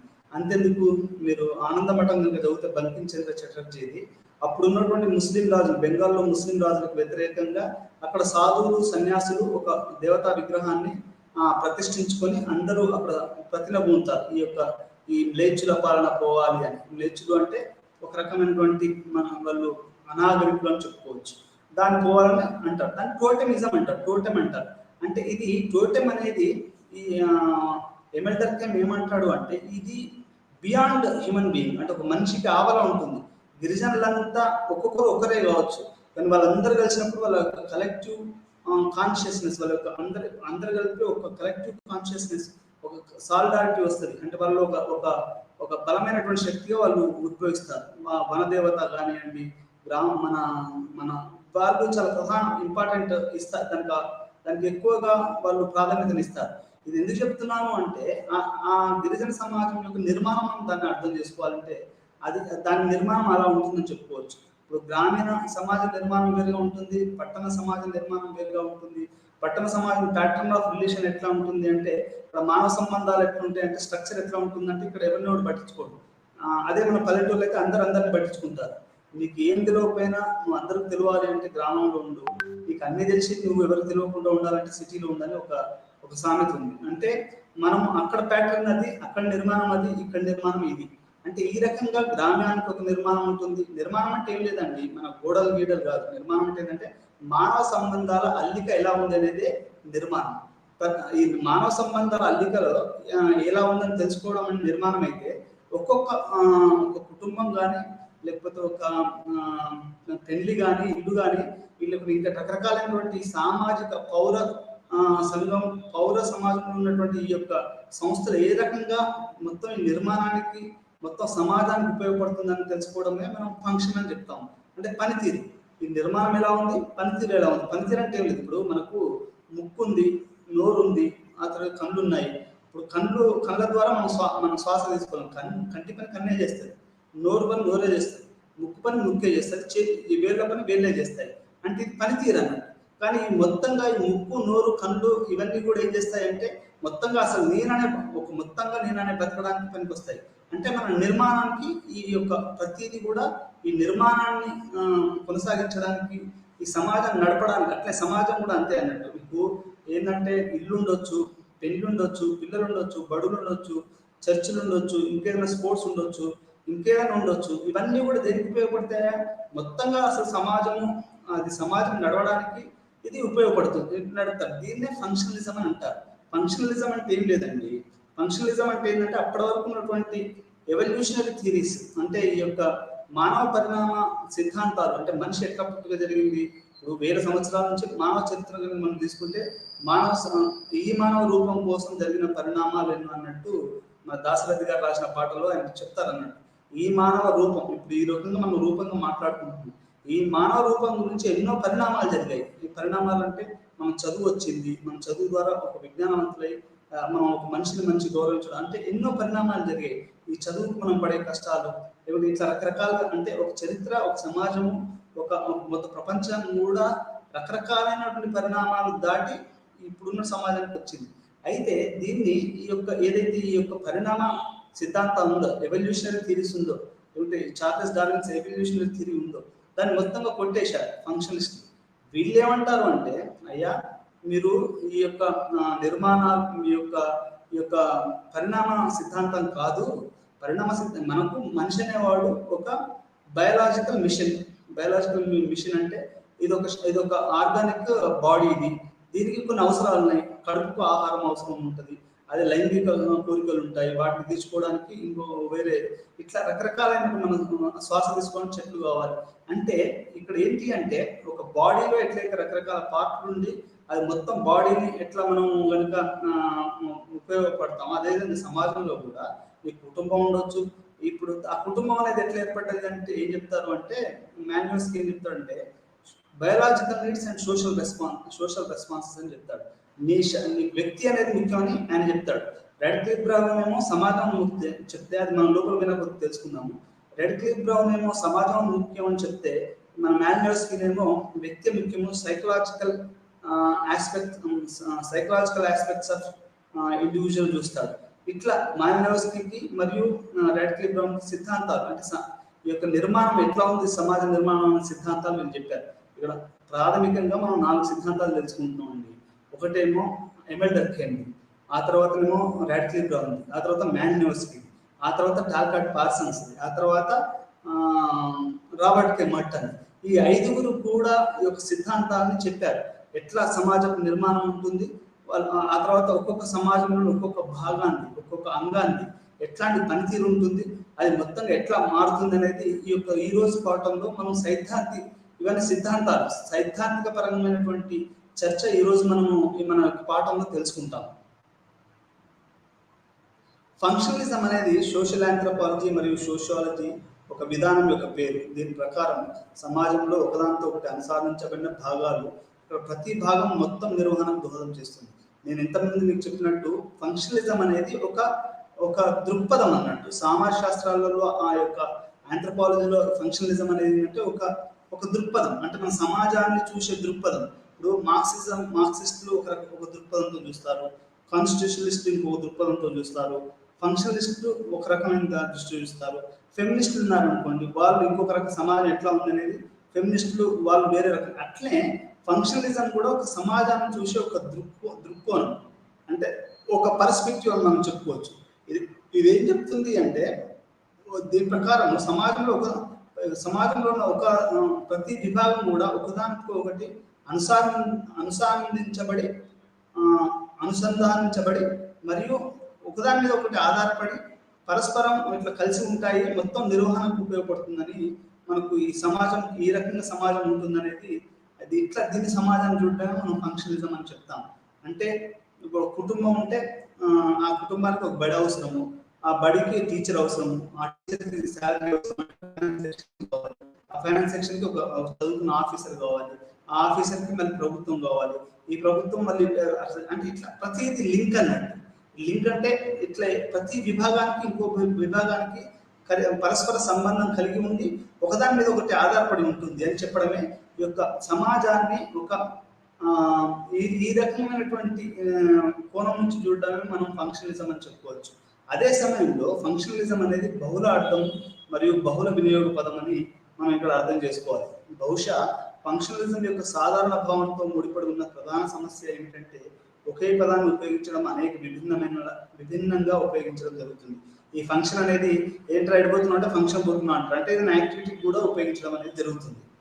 అది ఫంక్షన్ అనే పదం యొక్క అసలు ఫంక్షనలిజం అంటే అది. అంటే ఏంటంటే మానవ సమాజాన్ని ఒక బాడీ ఎట్లయితే ఉంటుందో అదే రకంగా మానవ సమాజంలో ఉన్నటువంటి సంస్థల్ని కానివ్వండి, లేకపోతే అక్కడ ఉన్నటువంటి అసోసియేషన్స్ అంటే సంఘాలని కానివ్వండి, లేకుంటే ఇంకేమన్నా ఉంటే వాటి ఒకదానికొకటి సంబంధం కలిగి ఉండి ఒకదాని మీద ఒకటి ఆధారపడతాయని మనం భావించడం, ఆ రకంగా సమాజాన్ని చూడడమే మనం ఫంక్షనలిజం అని చెప్పొచ్చు. ఫంక్షన్ యొక్క ఆవరణ బ్రిటిష్ సామాజిక మానవ శాస్త్రవేత్తలు ఏఆర్ రెడ్క్లిఫ్ మరియు బ్రాన్స్లో మాలినోవ్స్కీలు అనుసరించిన విధానానికి ఈ పదం ఉపయోగించబడిన అర్థంలో డర్కెమ్ ఫంక్షనిస్ట్ కాదు. అంటే డర్కెమ్ ఇక్కడ మనం అందరికంటే ముందుగా మనం ఈ యొక్క రెడ్క్లిఫ్ బ్రౌన్కి ఆ తర్వాత మాలినోవ్స్కీకి ముందుగా మనం డర్కెమ్ గురించి మాట్లాడుకోవాలి. డర్కెమ్ ఏం చెప్తాడు అంటే సోషల్ ఫ్యాక్ట్స్ అని చెప్తాడు. సోషల్ ఫ్యాక్ట్ అంటే ఒక సామాజిక వాస్తవాలు. ఈ సామాజిక వాస్తవాలను చదవడమే సమాజం యొక్క ప్రధానమైనటువంటి లక్ష్యంగా ఆయన చెప్పాడు. స్ట్రక్చర్ అని చెప్తాడు. ఇప్పుడు కులం అని ఒక సామాజిక ఫ్యాక్ట్, సోషల్ ఫ్యాక్ట్, అది ఒక సామాజిక వాస్తవం. అది అంటే ఒక కులం వాళ్ళని ఒక పక్కన పెట్టడం. ఇది సోషల్ కరప్షన్ ఉంది అంటే అవినీతి. మీకు ఇంకో ఉదాహరణ చెప్తాను. అవినీతి అనేది ఒక ప్రధానమైనటువంటి సోషల్ ఫ్యాక్ట్. అది అట్లా కాకుండా ఇంకా బ్యూరోక్రసీ ఉంది. ఇప్పుడు బ్యూరోక్రసీ అంటే ఎట్లా అంటే ఇప్పుడు నువ్వు కలెక్టర్ ఆఫీస్లో పోయావు అనుకోండి, నిన్ను గేట్ దగ్గర ఒక క్లర్క్ ఆపుతాడు. ఎందుకు ఆపుతున్నారో ప్రతి పౌరుడు పోవచ్చు కదా అంటే అంతే ఆపుతాడు. వాడు ఆపి నీకు ఏం పనులు చెప్పి స్లిప్ మీద రాసిస్తేనే నువ్వు లోపలికి కలెక్టర్ని గెలవడానికి అవకాశం ఉంది. బ్యూరోక్రసీ అనేది కూడా ఒక వాస్తవం, ఒక సోషల్ ఫ్యాక్ట్ అని ఎమెల్ డర్ఖైమ్ చెప్తాడు. ఎమెల్ డర్ఖైమ్ యొక్క రచనల ద్వారానే సామాజిక శాస్త్రము ఎక్కువగా అభివృద్ధి చెందింది. ఆయన రాసినటువంటి సోషల్ ఫ్యాక్ట్స్ కానీ, రిలీజన్ కానివ్వండి, సూసైడ్ కానివ్వండి, మెథడాలజీ కానివ్వండి, ఎట్లా ఒక సామాజిక విషయాన్ని ఎట్లా చదవాలి అనేది ఈ ఎమెల్ డర్ఖైమ్ నుంచే మొదలైంది. ఎందుకంటే అప్పటి వరకు ఇది సోషియాలజీ అనేది 18వ శతాబ్దపు 19వ శతాబ్దంలో వచ్చినటువంటి ఈ యొక్క సబ్జెక్ట్ అన్నట్టు. ఇది ఏంటంటే గ్రామీణ వాతావరణం నుంచి పట్టణ వాతావరణానికి సమాజం మొత్తం మారుతూ ఉంటే, అదేవిధంగా పట్టణీకరణ, ఆ తర్వాత నగరీకరణ, ఆ తర్వాత ఈ యొక్క పారిశ్రామికరణ పెరిగిన కొద్దీ దీన్ని అర్థం చేసుకోవడానికి అంతకుముందు ఆగస్ట్ కాంటే కానివ్వండి, లేకపోతే సెయింట్ సైమన్ కానివ్వండి, వీళ్ళు బాగా కృషి చేశారు. అసలు సమాజ ఫంక్షన్ల యొక్క ఆవరణ ఇంకొంచెం మనం ముందుకు కనుక తీసుకెళ్తే, అంటే దీన్ని ఇంకొంచెం మనం లోతు కనుక పోతే, యాంథనీ గిడెన్స్ ఏం చెప్తాడు అంటే అసలు సెయింట్ సైమన్ ని మనము మొట్టమొదటి ఫాదర్ ఆఫ్ సోషియాలజీ అని చెప్పుకోవచ్చు. ఎందుకంటే అతను పాజిటివ్ ఫిలాసఫీ అని రాశాడు. పాజిటివ్ ఫిలాసఫీ ఆయన ఏం చెప్తాడు అంటే ఏదైతే మనము ఒక భౌతిక శాస్త్రాలకి కొన్ని సూత్రాలు ఎట్లయితే మనము దాన్ని ఆపాదించి మనం చదువుతాము. ఉదాహరణకు ఒక మొక్కను చదవాలనుకోండి, లేకపోతే కప్పని చదవాలనుకోండి, కప్ప అంతర్భాగం ఏంటంటే దాన్ని చీల్చేసేసి దాంట్లో ఏముందని చూస్తాం. అట్లే సమాజంలో కూడా దాన్ని పాజిటివ్ అంటే ఏదైతే సూత్రాలు మనం బయాలజీకి లేకుంటే భౌతిక శాస్త్రాలకు మనము చేస్తామో అది అట్లాంటి నిర్దిష్టమైన సూత్రాలనే సమాజాన్ని కూడా చదవచ్చు అని చెప్పి మొట్టమొదటిసారిగా చెప్పిన వాడు సెయింట్ సైమన్ అని చెప్పాడు. అతన్ని ఒక రకంగా ఫాదర్ అని చెప్పొచ్చు, కానీ పూర్తిగా కాదు. అయితే అతనికి తోడుగా వచ్చినటువంటి ఆగస్ట్ కాంటే, సెయింట్ సైమన్తో పాటు కలిసి August Comte positive sociology, positive philosophy రాశాడు. ఈ పాజిటివ్ ఫిలాసఫీలోనే మొట్టమొదటిసారిగా సోషియాలజీ అనే పదాన్ని ఆగస్ట్ కాంటే రాశాడు. అంటే సోషియో అంటే సమాజం అని, ఆలజీ అంటే చదువు యొక్క శాస్త్రం అనేది మనకు ఇక్కడ అర్థమవుతుంది. అంటే ఈ రకంగా సెయింట్ సైమన్ డ్యూబే తోటి ఆగస్ట్ కాంటే కలవడము, వాళ్ళిద్దరు కలిసి ఈ పాజిటివ్ సోషియాలజీని, పాజిటివ్ ఫిలాసఫీని డెవలప్ చేయడము. ఆ పాజిటివ్ ఫిలాసఫీ అనే పుస్తకంలోనే ఒక సామాజిక శాస్త్రం అనే మొట్టమొదటిసారి పదాన్ని వాడడము, ఆ తర్వాత సోషియాలజీ రావడం అనేది జరిగింది. ఆ తర్వాత వీళ్ళిద్దరి తర్వాత ఎప్పుడైతే ఎమెల్ డర్ఖైమ్ రాయడం మొదలు పెట్టాడో, ఆ ఎమెల్ డర్ఖైమ్ సమాజం గురించి రాస్తూ చాలా పుస్తకాలు రాశాడు. ఆయన రాసినటువంటి పుస్తకాలే ఈరోజు ప్రామాణికమైనటువంటి పుస్తకాలు. అంటే సామాజిక శాస్త్రానికి ప్రామాణిక పుస్తకాలు సామాజిక శాస్త్ర పుస్తకాలు అని చెప్పుకోవచ్చు. ఆయన రిలీజన్ మీద అంటే మతం అంటే ఏంటి, లేకుంటే మతం ఎట్లా పుట్టిందనేది ఒక పుస్తకం రాస్తే, ఆ తర్వాత సూయిసైడ్ అని రాశాడు. అంటే ఆత్మహత్యలు ఎందుకు జరుగుతాయి? ఒక ఊరు నుంచి వస్తాడు ఎవడో, నాలాంటి వాడు ఎవడో ఒక అబ్బాయి వస్తాడు, పట్టణంలో చదువుకుంటాడు, నిరుద్యోగిగా ఉంటాడు, లేకుంటే ఇంకేదైనా జరుగుద్ది, లేకుంటే ఇంకెవరైనా ఏదైనా చేస్తారు, అంటే ఏదైనా అట్లాంటి సూయిసైడ్ అనేది ఎందుకు జరుగుతుంది? ఇప్పుడు ఒక అమ్మాయి ఒక ఊరు నుంచి వస్తుంది, ఒక దళిత అమ్మాయో, గిరిజన అమ్మాయో, ఒక పేద అమ్మాయి, అసలు కులా పక్కన పెట్టండి, ఒక పేద అమ్మాయి సిటీ ఊరు నుంచి చదువుకోవడానికి వస్తుంది. ఆ అమ్మాయికి ఏదో సమస్యలు వచ్చేస్తాయి, అటు గైడ్ నుంచి కానివ్వండి, ఇంకా ఈ సమాజంలో ఈ యొక్క పట్టణ నగరాల జీవితంలో మానవ సంబంధాల నుంచి ఉండకపోవచ్చు, ఎవరైనా మోసాలు చేయవచ్చు, అని ఏదైనా జరగవచ్చు. అట్లాంటప్పుడు ఆమె ఆత్మహత్యకు పాల్పడే అవకాశం ఉంది. అంటే ఇట్లాంటి ఆత్మహత్యలు ఎందుకు జరుగుతాయి అంటే ఈ యొక్క, అందుకనే కొంతమంది మార్క్సిస్టులు ఏమంటారు అంటే the transition between from rural to urban is kind of blood oriented, అంటే ఒక రక్తాన్ని చిందించే ప్రక్రియగా వాళ్ళు మార్క్సిస్టులు చెప్తారు. అంటే మనకు ఈ యొక్క ఎంతో వేగంగా అవపడే ఈ పట్టణీకరణ, ఈ యొక్క పారిశ్రామీకరణ, ఈ ప్రపంచీకరణ వెనకాల ఒక రక్తపు గ్రామీణ రక్త ధార కొనసాగుతుందని, అంటే వాళ్ళ ఊర్లలో చాలా చాలా బతకలేకపోవడము, వాళ్ళ శ్రమ, వాళ్ళ రక్తంతో ఈ యొక్క నగరాలు, సమాజాలు, ఈ యొక్క పారిశ్రామిక ఇవి ఉన్నాయని మనం చెప్పుకోవచ్చు. అంటే ఎందుకు చెప్తున్నాను ఇది అంటే, ఈ యొక్క ఎమిల్ డర్ఖైమ్ అనే అతను ఈ యొక్క సమాజాన్ని మొట్టమొదటిసారిగా అర్థం చేసుకోవడానికి ఆయన చేసినటువంటి రచనలు, సూయిసైడ్ కానివ్వండి, లేకపోతే మన రూల్స్ ఆఫ్ సోషలాజికల్ మెథడ్ కానివ్వండి, లేకపోతే ఆరిజిన్ ఆఫ్ రిలీజన్ కానివ్వండి, ఇవి కూడా ఆయన చేసినటువంటి ప్రాథమికమైనటువంటి సామాజిక పరిశోధనలు అనేటివి సోషియాలజీకి ఒక ఫౌండేషన్, ఒక పునాదేశాన్ని మనం చెప్పుకోవచ్చు. అతను ఏమంటాడు అంటే, అప్పటి వరకు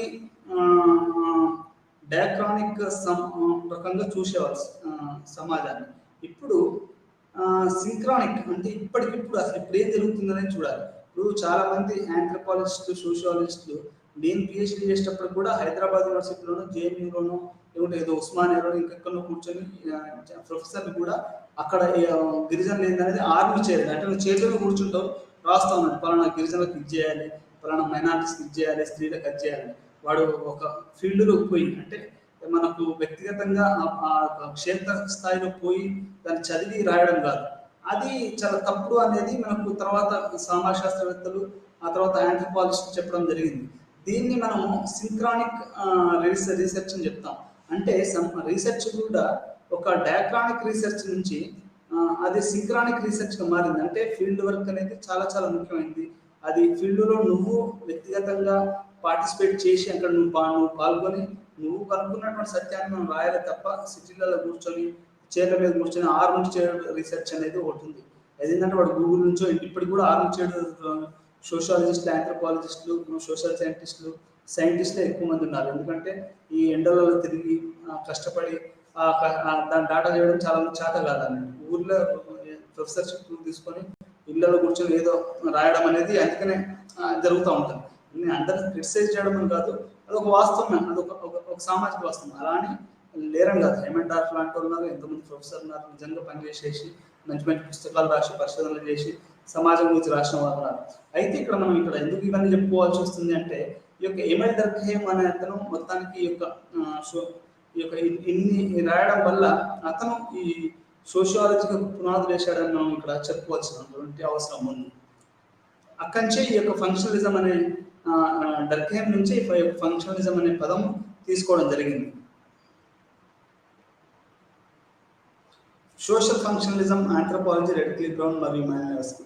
అంటే ఈ యొక్క ఇదే పదాన్ని ఎమిల్ డర్ఖైమ్ చేసినటువంటి ఈ పదాన్ని ఆ తర్వాత వచ్చినటువంటి రెడ్క్లిఫ్ బ్రౌన్ అంటే ఈ యొక్క ఫంక్షనలిజం అంటే పనితీరు విధానంలో మనము 1920ని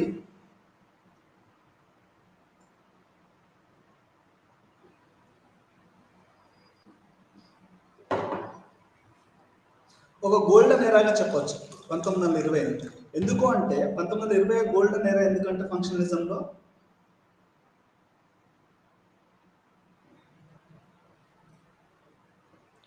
అప్పుడే ఎందుకు గోల్డెన్ ఎరా అని చెప్పొచ్చు అంటే 1920లోనే ఈ యొక్క రెడ్క్లిఫ్ బ్రౌన్ అగ్రోనాట్స్ ఆఫ్ టర్బులెంట్ ఐలాండర్స్ అనే పుస్తకం రాశాడు. అదేవిధంగా మాలినోవ్స్కీ రాశాడు. 2 పుస్తకాలు ఏవైతే ఈ యొక్క ఫంక్షనలిజం అంటే సమాజాన్ని ఒక బాడీతో పోల్చి పరస్పరంగా ఆధారపడి ఉంటాయని సమాజం చూడడం, అట్లాంటి దృష్టితో చూడడం అనేది ఈ యొక్క రాడ్క్లిఫ్ బ్రౌన్ మాన్యోస్కీ యొక్క సిద్ధాంతాలు అనేవి బాగా అంటే ఆధునికంగా చేశాయి వీటిని, పనితీరు సిద్ధాంతాన్ని. దాన్నే ఫంక్షనలిస్ట్ సిద్ధాంతం అని కూడా చెప్తారు. దీన్ని ఎక్కువగా చేశాయి. ఎందుకంటే వాళ్ళు తమ పరిశోధనలో వాళ్ళు ఏం చెప్పారంటే, వాళ్ళు చేసినటువంటి గిరిజన సమాజంలో వాళ్ళు ఏం చెప్పారు అంటే, ప్రతిదీ కూడా మనిషి అవసరాల దృష్ట్యా ఉంది. ఇప్పుడు ఈ సమాజంలో ఏదైనా మనకు ఒక సంస్థ పుట్టుకొచ్చింది అంటే తన అవసరం. ఇప్పుడు కుటుంబమే ఉందండి, కుటుంబం ఎందుకు పుట్టుకొచ్చిందండి అంటే, ఒక ఫ్యామిలీ ఎందుకు పుట్టుకొచ్చింది అంటే, ప్రతి మనిషికి ఒక లైంగిక అవసరం ఉంది, పునరుత్పత్తి సమాజాన్ని ముందుకు తీసుకోవాల్సిన అవసరం ఉంది. దానికి కుటుంబం, ఫ్యామిలీ అంటే మ్యారేజ్ అనే ఒక సంస్థను పెట్టుకున్నాడు. మ్యారేజ్ అయిన తర్వాత ఒక కుటుంబాన్ని అనేది నిర్మించడం జరిగింది. అంటే ఆ సంస్థ ఆవిర్భావం వెనుక ఒక బయలాజికల్ నీడ్ ఉంది, ఒక బయలాజికల్ నీడ్. అంటే మనకు ఈ యొక్క నీడ్ ఉంది కాబట్టి అది వచ్చిందని మనకు ఇక్కడ అర్థమవుతుంది. దీన్ని మనం ఫంక్షనలిజం అని చెప్పాలి. ఇట్లా ప్రతి అవసరాల రీత్యా ఒక సామాజిక సంస్థలు వెలువడ్డాయి. మనిషి యొక్క శారీరక అవసరాల రీత్యా ఈ యొక్క రకరకాలైనటువంటి సామాజిక సంస్థలు ఏర్పడ్డాయని చెప్పడం అనేది ఈ యొక్క ఫంక్షనలిస్ట్ సిద్ధాంతం యొక్క ప్రధానమైనటువంటి సిద్ధాంతం అని చెప్పుకోవచ్చు. దీంట్లో రాడ్క్లిఫ్ బ్రౌన్ ఏం చెప్తాడు అంటే, సమాజమే ముఖ్యం అని చెప్తాడు. అంటే ప్యాటర్న్ ఆఫ్ రిలేషన్స్ అది చాలా ముఖ్యము.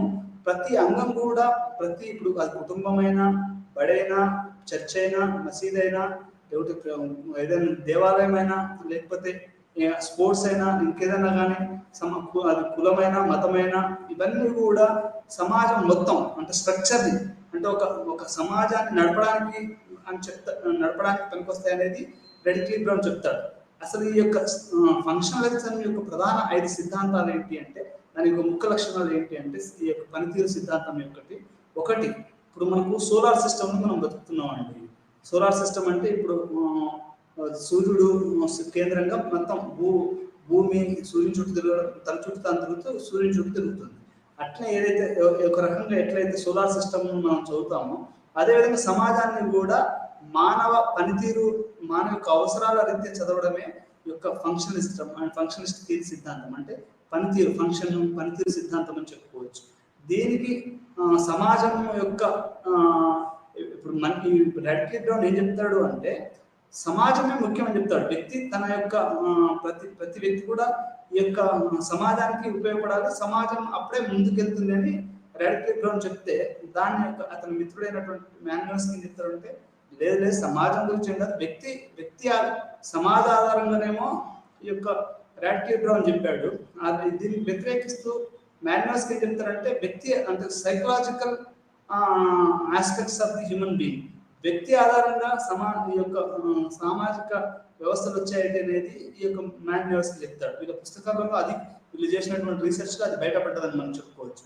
ఈ మాన్యోస్కీ నీడ్స్ ఓరియంటెడ్ థియరీ అంటారు. అంటే ప్రతి మనిషికి కొన్ని ప్రాథమిక అవసరాలు ఉంటాయి. ఇప్పుడు నేను నీళ్ళు తాగిన పాఠం చెప్తూ అది ఒక ప్రాథమిక అవసరం. నాకు లైంగిక కోరికలు ఉంటాయి, అదొక ప్రాథమిక అవసరం. నాకు విజ్ఞాన కోరికలు ఉంటాయి, అదొక ప్రాథమిక అవసరం. నేను ఇప్పుడు ఇక్కడి నుంచి రూమ్ పోయిన తర్వాత ఒక ఇల్లు అవసరం, అదొక ప్రాథమిక అవసరం. నా యొక్క ప్రాథమిక అవసరాలకు సమాజం సొసైటల్ రెస్పాన్సెస్ అంటారు దాన్ని. సమాజం ఎట్లా సామాజికంగా దాన్ని స్పందించింది. ఇప్పుడు నాకు నా లైంగిక కోరికలు తీర్చుకోవడానికి పెళ్లి అవసరం, దాన్ని అంటే మ్యారేజ్ అనే ఒక సంస్థ పుట్టుకొచ్చింది.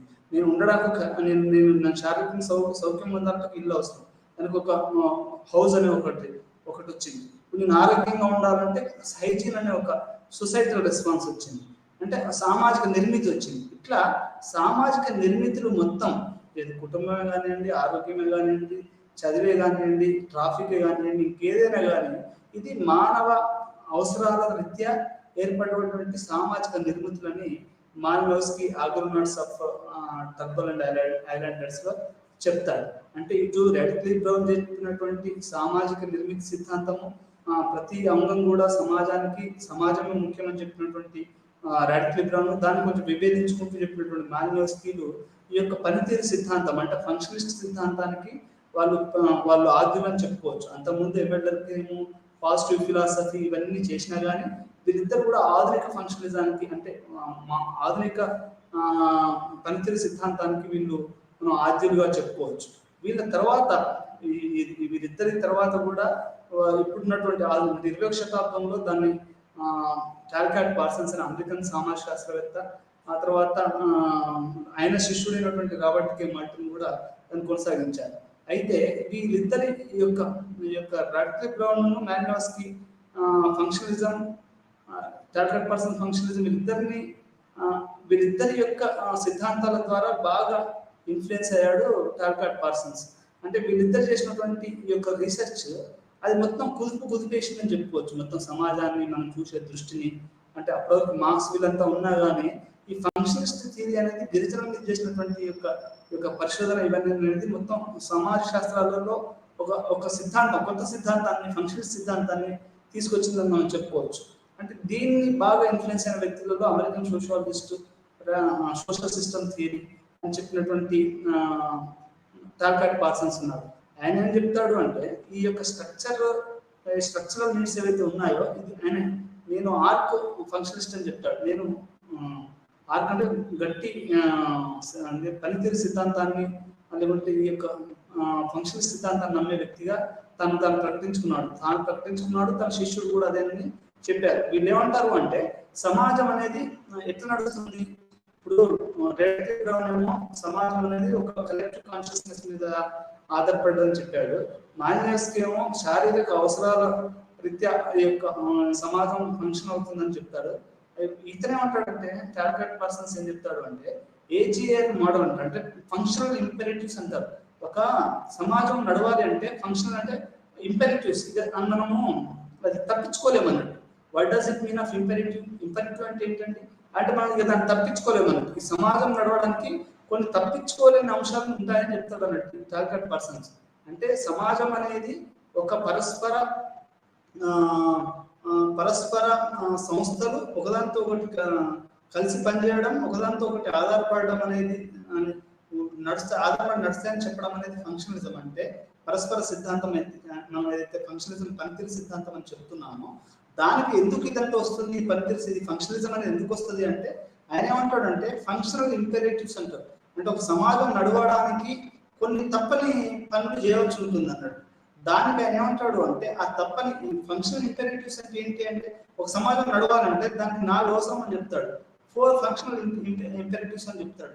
ఒకటేమో AGIL అంటే దానికి AGIL మోడల్ అని కూడా చెప్తారు. ఏ అంటే అడాప్టేషన్. అడాప్టేషన్ అంటే ఏం లేదండి, మన సర్వైవల్ గురించి మనము ఏ రకంగా సమాజానికి మనము ఈ యొక్క మనం దాన్ని మలుచుకుంటాం, దాన్ని అడాప్టేషన్ అంటారు. మన ప్రతి సమాజం కూడా తన అవసరాల రీత్యా తను మలుచుకుంటుందని చెప్తాడు ఈ యొక్క టాల్కాట్ పార్సన్స్. అదేవిధంగా జీ అంటే గోల్ ఓరియంటెడ్. అంటే ఇప్పుడు మనకున్నటువంటి కొన్ని రిసోర్సెస్, మనకున్నటువంటి కొద్ది సంపదని అది ఎట్లా మనం లక్ష్యాలుగా పెట్టుకొని సమాజం అనేది అటువైపు పరిగెత్తుంది. ఇప్పుడు ఉదాహరణకి ఎలన్ మాస్క్ ఉన్నాడండి. ఎలన్ మాస్క్ ఏమని చెప్తున్నాడు, వాడు ఏమంటాడు అంటే 20వ శతాబ్దంలో మనం అందరం కూడా ఈ సహజ సంపదను మొత్తం కోల్పోతున్నాం కాబట్టి మనం పెట్రోల్ ఆపేసేసి మనము సోలార్ ఎనర్జీ, విండ్ ఎనర్జీ వాడితే అప్పుడు ఏమైతే మనకు ప్రకృతి వనరులను మనం చేర్చుకోవచ్చు, మనకు సమాజం అనేది ముందుకు సాగుతుందని చెప్తాడు. అది గోల్ ఓరియంటేషన్ అన్నట్టు. ఇప్పుడు సమాజం మొత్తం కూడా ఒక రకంగా ఎలన్ మాస్క్ ఈ రోజు ప్రపంచవ్యాప్తంగా ఎందుకు ఫేమస్ అయ్యాడు, ఎందుకంటే అతను సొసైటల్ గోల్స్ ఓరియంటెడ్ సమాజం అనేది గోల్స్ ఓరియంటెడ్ నడుస్తుంటది. ఇప్పుడు భారతదేశం కూడా చాలా గోల్ ఓరియంటెడ్ నడుస్తుంది. ఇప్పుడు G20 సమావేశం పెడుతున్నారు. అంటే మన ప్రపంచవ్యాప్తంగా మనం కొన్ని గోల్స్ పెట్టుకుని ముందు క్లీన్ ఎనర్జీ అంటున్నారు, ఎన్విరాన్మెంటల్ ఇష్యూస్ అంటున్నారు. ఇవన్నీ కూడా మనం ఎందుకంటే లేకుంటే 140 కోట్లు 150 కోట్లు ఉన్నటువంటి జనాభాలో ఈ క్లీన్ ఎనర్జీ ఇవన్నీ లేకపోతే మనం మనం ముందుకే సాగలేము. ప్రపంచం అంతా ముందుకు వెళ్ళిపోతుంది, మనం వెనుకబడిపోతాం, చదువులో వెనుకబడిపోతాం, ఆ తర్వాత స్త్రీల చదువులో వెనుకబడిపోతాం.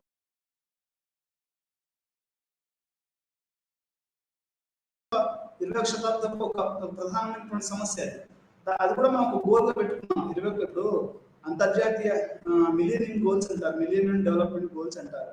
వాటిని కూడా మనం దృష్టిలో పెట్టుకుని మనం అందరం పనిచేస్తూ ఉంటాం. అంటే ఇక్కడ చెప్పాల్సిన పాయింట్ ఏంటి అంటే టాల్కాట్ పార్సన్స్ ప్రకారం ఫంక్షనల్ ఇంపరేటివ్స్ ఉంటాయి. అంటే సమాజం తనకు తాను మనుగడ సాధించాలంటే 4 ప్రధానమైనటువంటి విషయాలు చేయాలి. అడాప్టేషన్ అంటే మనకు మనం మలుచుకోవడము, అంటే ఏదైతే మన అవసరాల రీత్యా మన సమాజానికి రీత్యా మనం మలుచుకోవడం. రెండోది గోల్ ఓరియంటెడ్. ప్రతి సమాజానికి కూడా కొన్ని లక్ష్యాలు ఉంటాయి. ఆ లక్ష్యాల వైపు ఆ సమాజం పరిగెత్తుతూ ఉంటుందని చెప్పొచ్చు. ఇప్పుడు ఒక జపాన్ సమాజం ఉందనుకోండి, ఆ సమాజానికి కొన్ని లక్ష్యాలు ఉంటాయి. ఆ లక్ష్యాలు ఏంటంటే సోనీ కంపెనీ ఉందనుకోండి ఉదాహరణకి, ప్రతి ఇంట్లో మన సోనీ కంపెనీ సంబంధించినటువంటి వస్తువులు అమ్ముకోవాలనుకుంటారు. అది ఒక గోల్ వాళ్ళు అదే పనిగా పనిచేస్తూ ఉంటారు. అండ్ అట్లే ప్రతి సమాజానికి గోల్ ఓరియంటెడ్ ఉంటుంది అంటారు. ఇది ఫంక్షనల్ ఇంపెరేటివ్స్ అని చెప్తాడు అన్నట్టు టార్గెట్ పర్సన్స్. అతను రాసిన సోషల్ సిస్టమ్ థియరీలో ఇది ప్రధానమైనటువంటి విషయం. ఆ తర్వాత ఇంటిగ్రేషన్ అంటే ఇప్పుడు నువ్వు ఒక గోల్ పెట్టుకున్న తర్వాత నువ్వు దాన్ని అది సమాజంలో నువ్వు వినితమైపోతున్నాయి కదా నీ యొక్క గోల్ నీకు అది రీచ్ అయ్యేది. ఇప్పుడు నువ్వు ల్యాప్టాప్ అన్నావు, డెస్క్టాప్ నుంచి ల్యాప్టాప్ నుంచి పామ్ ట్యాప్ వచ్చింది అంటే నీకు మనిషికి అడాప్టేషన్ ఇంటిగ్రేషన్ కావాలి. ఏదైతే చెప్పాలనుకున్నావో అది సమాజంలో అది ఇంకాలి, అది ప్రజల్లో ఇంకాలి. నీ భావనలు కానీ నీ యొక్క వస్తువులు కానీ నీది ఏదైనా కానీ దాన్ని మనం ఏమంటారంటే ఇంటిగ్రేషన్ అంటారు.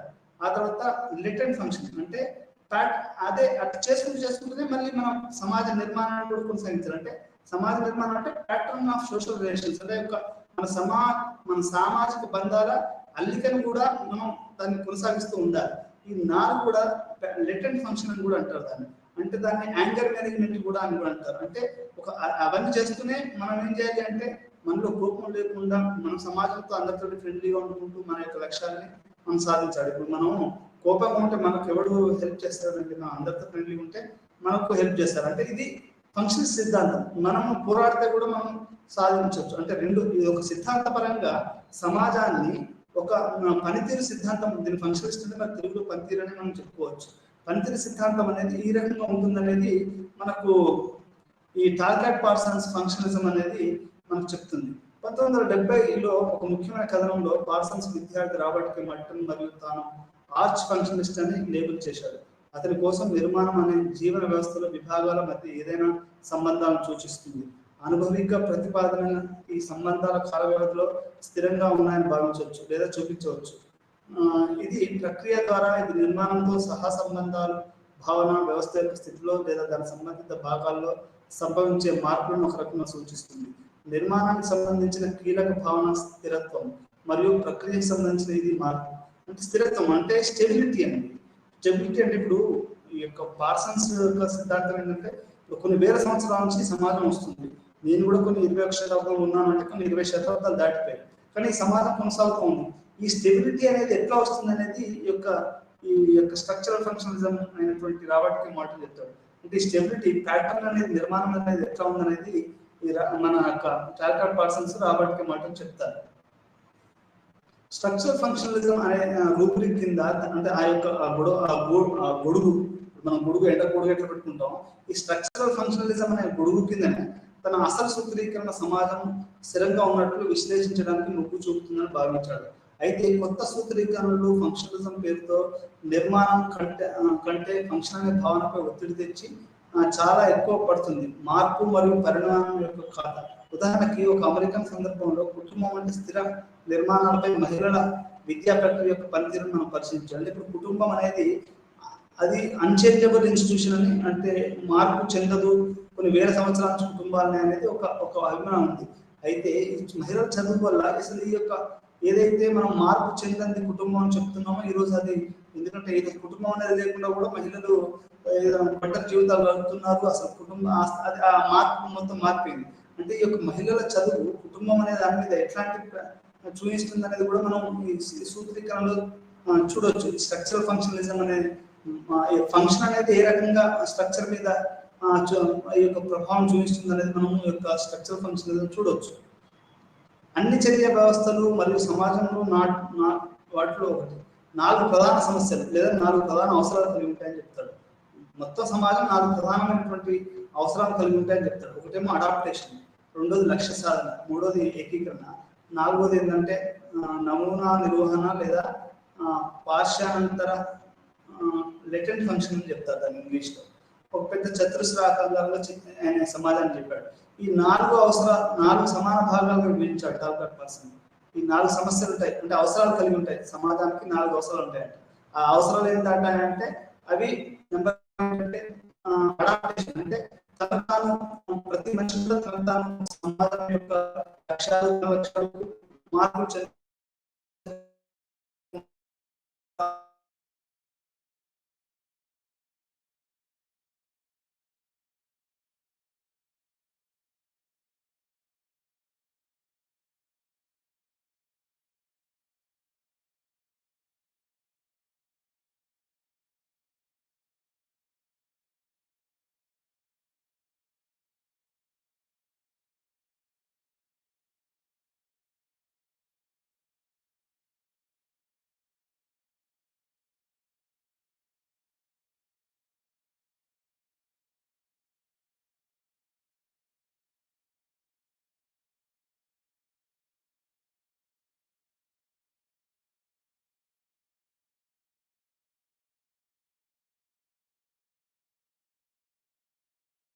ఉంటే యాంగర్ మేనేజ్మెంట్ అని కూడా చెప్తాం. ఈ మూడు అడాప్టేషన్, గోల్ ఓరియంటేషన్ మరియు స్థిరీకరణ, ఏకీకరణ స్థిరీకరణతో పాటుగా మళ్ళీ ఈ యొక్క ఏమైనా చేంజెస్ వచ్చాయనుకోండి, ఉదాహరణకి ఒక దాంట్లో కుటుంబంలో ఒక మార్పు వస్తే దాని ప్రభావం స్కూల్ మీద పడుద్ది, దాని ప్రభావం స్నేహాల మీద పడుద్ది, దాని ప్రభావం అన్నిటి మీద పడుతుంది. ఒక చిన్న పనితీరులో వచ్చినటువంటి ప్రభావం మొత్తం వ్యవస్థ మీద పడుతుంది.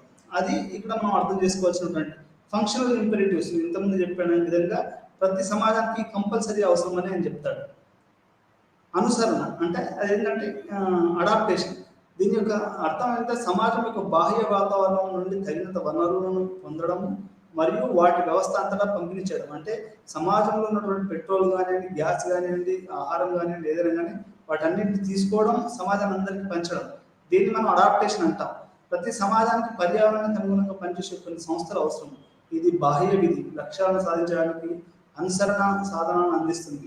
సాధన అంశాలు జీవిత సాధారణ చర్య వ్యవస్థలో అనుసరణ పనితీరు నిర్వహిస్తుంది. అంటే ఈ రకంగా సమాజంలో ఉన్నటువంటి రకరకాలైనటువంటి యొక్క వాటిని మనము డిస్ట్రిబ్యూట్ చేయగలగాలి, అందరికి సమానంగా పంపిణీ చేయగలం, అది అడాప్టేషన్ మనం చెప్పుకోవాలి. లక్ష్యాలను సాధించడానికి మరియు వాటిలో ప్రాధాన్యతలను ఏర్పరచడానికి, దాని వనరులను సమీకరించడానికి వ్యవస్థ యొక్క అవసరానికి సంబంధించినది ఈ ఫంక్షన్. ఇది నటీనటుల ప్రారణలను, సమీకరణలను, వారి ప్రయత్నాలను నిర్వహిస్తుంది. సాధారణ చర్య వ్యవస్థలో వ్యక్తిత్వం ఈ విధులను నిర్వహిస్తుంది. అయితే సమాజ విషయంలో ఈ పని రాజకీయ సంస్థకు ఇవ్వబడుతుంది. ఇప్పుడు మొత్తం సమాజానికి సంబంధించిన లక్ష్యాలు ఎవరు చేస్తారండి అంటే, ఉదాహరణకి మన కేంద్ర ప్రభుత్వాలు కానీ రాష్ట్ర ప్రభుత్వాలు కానీ ఏం చేస్తాయంటే, మొత్తానికి సమాజమైనటువంటి సమాజానికి ఏదైతే మంచినీరు, తాగునీరు ఉంది, విద్యా వ్యవస్థ, స్త్రీల చదువు, ఆ తర్వాత ఉద్యోగాలు, పొల్యూషన్ కంట్రోల్ చేయడం, ఈ యొక్క ఏదైతే లక్ష్య సాధన ఉందో ఇవన్నీ కూడా రాజకీయ పార్టీలు చేస్తాయి. వ్యక్తి ఏమేం చేస్తాడు, ఇప్పుడు నాలంటూ జీతం చేసేసి ఏదో పాఠం చెప్పేసేసి సోషియాలజీ పాఠం చెప్పడం నా యొక్క వృత్తిని కొనసాగించడం జరుగుతుంది. అయితే మొత్తం సమాజ లక్ష్యాలు అయితే నేను చేయలేను, సమాజ శాస్త్రవేత్తగా నేను చేయలేను, అది ఎవరు చేస్తారు, ప్రభుత్వాలు చేస్తాయి. ఏదైతే మనం ఓట్లేసి, ఇప్పుడు నేను ఆ పని చేయలేను కాబట్టి నేను ఆ ఓటేసి బాబు నీ పని చేయి అని చెప్పేసి మనం ప్రభుత్వానికి మనమే మనం ఏంటంటే లీగల్ అథారిటీ ఇస్తున్నాం, మనమే వాళ్ళకి ఒక రాజ్యాంగపరమైన హక్కు వాళ్ళకి ఇస్తున్నాం. ఏమని, మనకు కావాల్సిన పని నువ్వు చేసి పెట్టాయా అంటే, మనకు ఆ పర్యావరణాన్ని పరీక్షించడం కానివ్వండి, లేకపోతే మన సమాజాన్ని ముందుకు తీసుకెళ్లే బాధ్యత మనం వాళ్ళకి ఇస్తున్నాం. మనం వాళ్ళు చెప్పినటువంటి ఎలక్షన్ మేనిఫెస్టో పట్టుకొని మనం ఓట్లు వేస్తాం. అంటే ఈ రకంగా ఈ మొత్తం సామూహిక విషయాలను మన ప్రభుత్వానికి అప్పగిస్తాము. మన వ్యక్తిగత జీవితంలో ఏదైతే మనకు యొక్క విద్యా మనం ఉన్నామో అది మనం చేస్తూ ఉంటాం. ఇట్లా లక్ష్య సాధన అనేది ఈ రకంగా వ్యక్తిగతంగా ఉంటుంది. అదేవిధంగా మొత్తం సమాజానికి సంబంధించిన లక్ష్యాలు కూడా కొన్ని ఉంటాయి. ఇంటిగ్రేషన్, ఇది 4వ ఫంక్షన్ మన యొక్క హృదయంగా పరిగణించబడుతుంది. లక్ష్య సాధనలో ఏకీకరణ అంటే వివిధ నటుల మధ్య సంబంధాలను సమన్వయం చేయడం, సర్దుబాటు చేయడం మరియు నియంత్రించడం అవసరం. లేదా వ్యవస్థ యొక్క యూనిట్లు, సంస్థలు వంటివి. తద్వారా సిస్టంలో కొనసాగుతున్న సంస్థ చర్య యొక్క సాధారణ సిద్ధాంతం ప్రకారం సామాజిక వ్యవస్థలో ఈ విధి నిర్వహించబడుతుంది. అయితే సమాజంలో చట్టపరమైన సంస్థలు మరియు న్యాయస్థానాలు ఈ పనిని అప్పగించాయి. ఇంటిగ్రేషన్ గుంపులు మరియు సిస్టమ్ యొక్క అంతర్గత అంశాలకు సంబంధించింది. అంటే ఇప్పుడు ఏంటి అంటే, ఇంటిగ్రేషన్ అంటే, ఇప్పుడు మీకు ఉదాహరణకు ఒకటి చెప్తాను మీకు అర్థం కావడానికి. ఇప్పుడు మ్యూజిక్ వచ్చిన తర్వాత ఒకప్పుడు ఇళయరాజా మ్యూజిక్ వేరు, ఏఆర్ రెహమాన్ మ్యూజిక్ వేరు. ఇప్పుడు కొత్తగా వచ్చిన వాటికి ఇంటిగ్రేట్ కావడానికి సమాజం అంటే అది రకరకాలుగా సమాజము అది కొనసాగించడానికి ఇట్లా ఉపయోగపడుతుందని మనం చెప్పుకోవచ్చు. ఇప్పుడు ఇది హృదయంగా ఇంటిగ్రేషన్ ఇస్తేనే ఏదైనా హృదయం అంటే ఏదైనా హార్ట్ ఆఫ్ ది సొసైటీ అని, హార్ట్ ఆఫ్ ది ఫంక్షనల్ ఇంపెరేటివ్ అని చెప్పుకోవచ్చు. ఈ రకంగా ఇది ఇంటిగ్రేషన్ తీస్తుంది. ఆ తర్వాత లేటెంట్ ఫంక్షన్, నమూనా నిర్వహణ మరియు ఉద్రిక్త నిర్వహణ అంటే ఈ ఫంక్షనలిజం యొక్క జ్ఞానం మరియు సమాచారాన్ని అందించే సమస్యలకు సంబంధించినది. చర్య యొక్క సాధారణ సిద్ధాంతంలో సంస్కృతి, జ్ఞానం మరియు సమాచారం యొక్క రిపాజిటరీ ఈ పనిని పూర్తి చేస్తుంది. శక్తి లేనందున సంస్కృతి పనిచేయదు, ఇది దాచి ఉంచుతుంది. నటులకు ఎనర్జీగా ఎక్కువగా ఉన్నవారు వారికి అవసరమైనటువంటి జ్ఞానాన్ని మరియు సమాచారాన్ని అందిస్తుంది. ప్రజల చర్యల వెనుక సంస్కృతి ఉంది కాబట్టి దాన్ని గుప్త అని చెప్తారు. లెటెంట్ ఫంక్షన్ అంటే ఏంటి అంటే మీకు సింపుల్గా అర్థం కావడానికి చెప్తాను. ఇప్పుడు అందరు కలిసి సామూహిక ప్రార్థనలు చేస్తారండి, వర్షాలు రావట్లేదు. అప్పుడు ఏంటి అంటే అది ఒక సమాజంలో ఒక వేరే పాజిటివ్ వైబ్రేషన్ తీసుకొస్తుంది అన్నట్టు. ఇది అంటే అందరు కలుపుతుంది. ఇప్పుడు హిందూ అయినా, ముస్లిం అయినా, క్రిస్టియన్ అయినా, దళిత అయినా, ఇప్పుడు ఒక కరువు వచ్చింది అనుకోండి, ఆ కరువు లేకపోతే ఇంకేమైనా వర్షాలు వచ్చాయని అందరినీ కలుపుతుంది. అక్కడ ఇప్పుడు గంజి కేంద్రాలు ఏర్పాటు చేస్తారు. అంటే దాని అర్థం ఏంటంటే ఇప్పుడు కరువు అనేది అంటే అది ఒక లెటెంట్ ఫంక్షన్. లేకుంటే ఒక గిరిజనులు ఏం చేస్తారంటే వాళ్ళ అమ్మవారు పోలవడానికి, వాళ్ళ మనదేవతను వచ్చారు కలవడానికి వాళ్ళు అందరు కలిసేసి ఆ పెద్ద నాగోబా జాతర ఉంది ఉదాహరణకి, అందరు కలుస్తారు. దానివల్ల ఏంటంటే గిరిజనులలో ఒక ఉమ్మడి వాళ్ళు కలవడం, దేవతను పూజించడం కలుస్తారు. కానీ దానికి పర్యావసనంగా ఏమేర్పడుతుంది అంటే ఒక రకమైనటువంటి వాళ్ళలో ఒక అందరం మామంతో ఒకటే అనే ఒక భావన ఏర్పడుతుంది. దీన్ని లెటెంట్ ఫంక్షన్ అంటారు. అది మనం చాలా అనుకుని ఒకప్పుడు ఉదయమే నేను పాఠం చెప్పాలని బయలుదేరుతానండి. కానీ పాఠం చెప్పాలని బయలుదేరుతాను, కానీ ఈ ఎండలకు నాకేం జరిగింది అనుకోండి, అది లెటెంట్ ఫంక్షన్. అది నాకేంటంటే పాఠం చెప్పడం ప్రధానంగా అది మేనిఫెస్ట్ ఫంక్షన్. కానీ లేటెస్ట్ ఫంక్షన్ నేను మాట్లాడడం వల్ల ఏదైనా జరగవచ్చు. అంటే ఇట్లా దీన్ని లెటెంట్ ఫంక్షన్ అంటారు. పాఠం అనేది జరుగుతూనే ఉంటుంది, కానీ యూకే పాఠాలు చెప్పడం వల్ల జరిగేటువంటి దాని యొక్క సైడ్ ఎఫెక్ట్స్ అంటారు. దాన్ని మనం లెటెంట్ ఫంక్షన్ చెప్పవచ్చు. అంటే ఏదైనా ఒక పని మనం అనుకున్న పని చేసినప్పుడు దాన్ని మనం అనుకోని కూడా కొన్ని వస్తాయి. వాటిని మనం ఏమంటాం అంటే మన పర్యవసనంగా వచ్చినటువంటి మనం వాటిలో చెప్పొచ్చు లెటెంట్ ఫంక్షన్స్ అని చెప్తారు. అది సమాజంలో ఉంటుంది. అది మనం ఏదైనా ఒక పని చేసినప్పుడు దానికి పర్యవసనంగా జరుగుతుంది. ఇది మొత్తంగా ఈ యొక్క ఫంక్షనలిజం యొక్క మనం అంటే ఒక నిర్మాణము, దాని యొక్క పునాదులు వేసినటువంటి ఆగస్ట్ కాంటే, సెయింట్ సైమన్, ఆ తర్వాత ఎమెల్ డర్కీమ్, ఆ తర్వాత స్ట్రక్చరల్ ఫంక్షనలిజం చెప్పినటువంటి రాడ్క్లిఫ్ బ్రౌన్, ఆ తర్వాత మాలినోవ్స్కీ, ఆ తర్వాత టాల్కట్ పర్సన్స్, ఆ తర్వాత ఈ యొక్క ఇతను రాబర్ట్ కే మార్టన్. అయితే ఇక్కడ మీ అందరికీ నేను ఇప్పుడు ఫంక్షనలిజం అయిపోయింది కదా, రాబర్ట్ కే మార్టన్ గురించి ఇంకొకసారి చెప్తాను.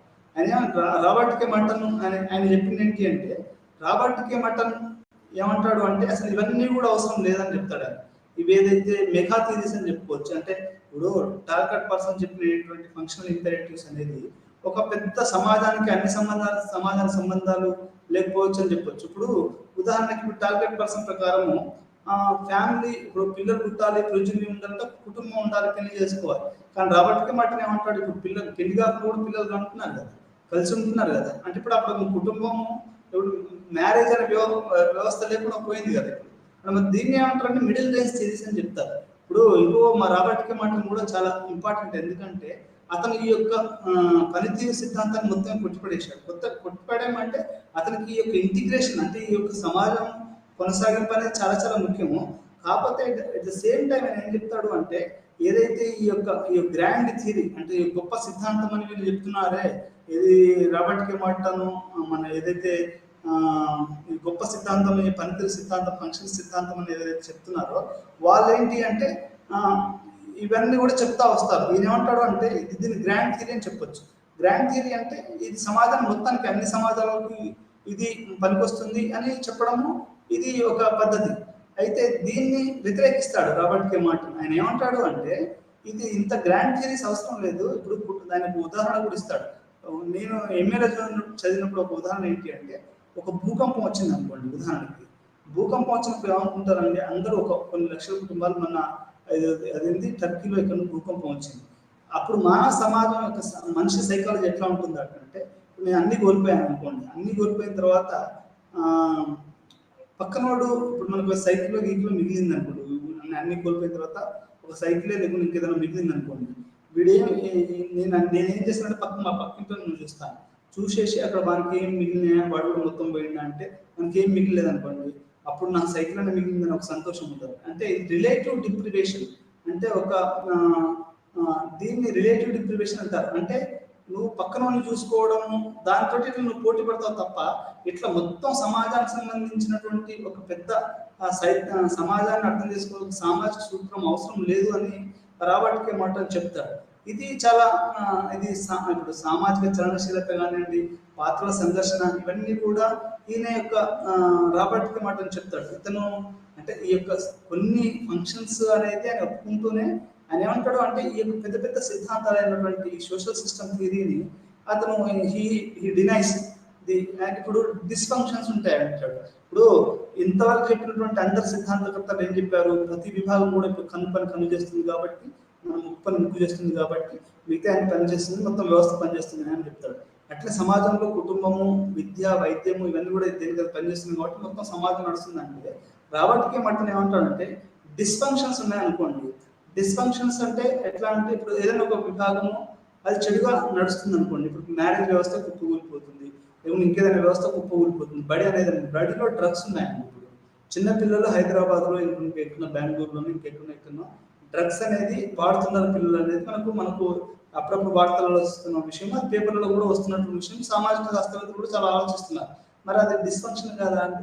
ఇప్పుడు సమాజం ఎక్కడైతే నీకు పసిపిల్లోనికి సమాజానికి అవసరమైన వాళ్ళు తీర్చిద్దామని ఇప్పుడు అక్కడ డిస్ఫంక్షన్ అవుతుంది. అది డిస్ఫంక్షన్ అంటే అది చెడు కదా. వాడు స్కూల్లో డ్రగ్స్ తీసుకున్న అబ్బాయి మరి తర్వాత అది వాడు పాజిటివ్గా సమాజం మొత్తానికి ఉపయోగపడుతున్నామని ఎట్లా చెప్పగలుగుతాం? అది డిస్ఫంక్షన్. ఇప్పుడు రాబర్ట్ మట్టన్ ఏమంటాడంటే ఈ పైన చెప్పిన వాళ్ళంతా ఇది జరుగుతుంది, మొత్తం ప్రతి విభాగం కూడా మొత్తం వ్యవస్థకి అది పనికొచ్చి అట్లా వ్యవస్థ కొనసాగించడానికి, నిర్మాణాన్ని కొనసాగించడానికి పనికొస్తుంది అంటే రాబర్ట్ మట్టన్ అది కాదు, అట్లా ఏం జరగదు.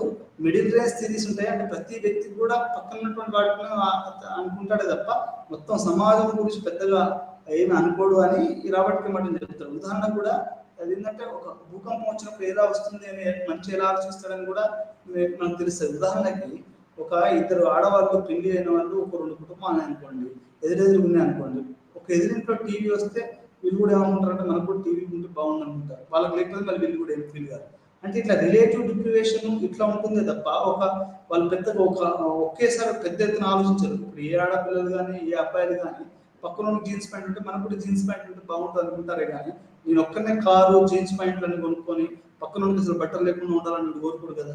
అట్లా కోరుకోవడం అంటే అట్లా ఆలోచించే అవకాశం తక్కువ అని చెప్తున్నాను. కోరుకునే వాళ్ళు కోరుకుంటారేమో, అట్లా ఆలోచించే అవకాశం తక్కువ అని చెప్తున్నాను. అంటే ఈ రిలేటివ్ డిప్రివేషన్ అనేది మిడిల్ రేంజ్ థియరీస్ అంటారు. అంటే ఇది మిడిల్ రేంజ్ గ్రాండ్ థియరీస్ కాకుండా మిడిల్ రేంజ్ థియరీస్ అనేది రాబర్ట్ మట్టన్ చెప్పాడు. ఇతను చాలా ప్రధానమైనటువంటి సూత్రాలు చెప్పాడు. ఇట్లా సమాజం అనేది ఇట్లా మిడిల్ రేంజ్ థియరీలో ఆలోచిస్తుంది తప్ప ఇట్లా గొప్ప సిద్ధాంతాలైనటువంటి సోషల్ సిస్టమ్ థియరీ అంటే మొత్తం సమాజానికి ఇప్పుడు టార్గెట్ పర్సన్ చెప్పినటువంటి AGIL అంటే adaptation, goal orientation, integration, return function కాకుండా ఇట్లా మధ్యస్థాయి యొక్క సిద్ధాంతాలు ఉంటాయని చెప్తాడు. అప్పుడు ఆయన మొత్తం వీటిని ఆయన వ్యతిరేకించేసి వాటిని మధ్యస్థాయిలో ఎలా ఉంటాయో అనేది కూడా ఈ యొక్క రాబర్ట్ మట్టన్ చెప్తాడు. ఇట్లా రాబర్ట్ మట్టన్ యొక్క దీని యొక్క ఆయన చేసినటువంటి కృషి చాలా ఎక్కువగా ఉందని చెప్పొచ్చు. ఎందుకంటే అటు ఫంక్షనలిస్టులు పెద్దగా పనికి రావట్లేదు ఈరోజు ఇటు వేరే సిద్ధాంతాలు కూడా పెద్దగా రావు. ఈ యొక్క రాబర్ట్ మట్టన్ సిద్ధాంతం అనేది ఒక రకంగా మధ్య స్థాయిలో ఉండి అది అందరికీ ఒక రకంగా ఉన్నట్టు అదే మనకు ఇక్కడ అర్థమవుతుంది. ఈ రకంగా మొత్తం నిర్మాణం అంటే మళ్ళీ ఒకసారి చెప్తున్నాను, నిర్మాణం అంటే ప్యాట్రన్ రిలేషన్స్ అంటే ఒక సమాజంలో ఒక మానవ సంబంధాల అల్లిక ఎలా ఉంది, అది ఎట్లా ఉంది అని చూడడమే స్ట్రక్చర్ అంటారు. పనితీరు అంటే ఒక్కొక్క విభాగము ఈ అల్లికకి ఏ రకంగా ఉపయోగపడుతుంది అనేది చూడడమే ఫంక్షనలిజం. అంటే ప్రతి విభాగం కూడా ఈ యొక్క మొత్తం వ్యవస్థ నడవడానికి పనికొస్తుంది అని అర్థం చేసుకునే సిద్ధాంతాన్ని మనం ఫంక్షనలిస్ట్ పనితీరు సిద్ధాంతం అని చెప్తారు. దీంట్లో ప్రధానంగా సెయింట్ సైమన్ దివే, ఆగస్ట్ కాంటే, ఆ తర్వాత ఎమెల్ డర్కెమ్, ఆ తర్వాత రాడ్క్లిఫ్ బ్రౌన్, ఆ తర్వాత మాన్యోస్కి, ఆ తర్వాత రాబర్ట్ కే మర్టన్. ఈ ఐదుగురు కూడా ప్రధానంగా ఈ యొక్క పనితీరు సిద్ధాంతానికి, ఫంక్షనిస్ట్ సిద్ధాంతానికి వాళ్ళు ఈ సిద్ధాంతాన్ని చెప్పారని చెప్పొచ్చు. దీనికి క్రిటిక్ కూడా ఉంది, అంటే దీనికి విమర్శ కూడా ఉంది. అది మార్క్సిస్ట్ క్రిటిక్ అని మనం చెప్పవచ్చు. సి రైట్ మీల్స్ అనే అతను సోషలాజికల్ ఇమాజినేషన్ అనే పుస్తకం ఈ యొక్క మొత్తం ఈ యొక్క పనితీరు అంటే ఈ యొక్క ఫంక్షనిస్ట్ సిద్ధాంతానికి వ్యతిరేకంగా ఆయన రాయడం జరిగింది. ఈ రోజు మనం ఇక్కడితో ఈ పాఠం ముగించి మళ్ళీ ఒక పాఠంలో మరొకసారి వెళ్తాం. అప్పటి వరకు ఉందాం. నమస్కారం.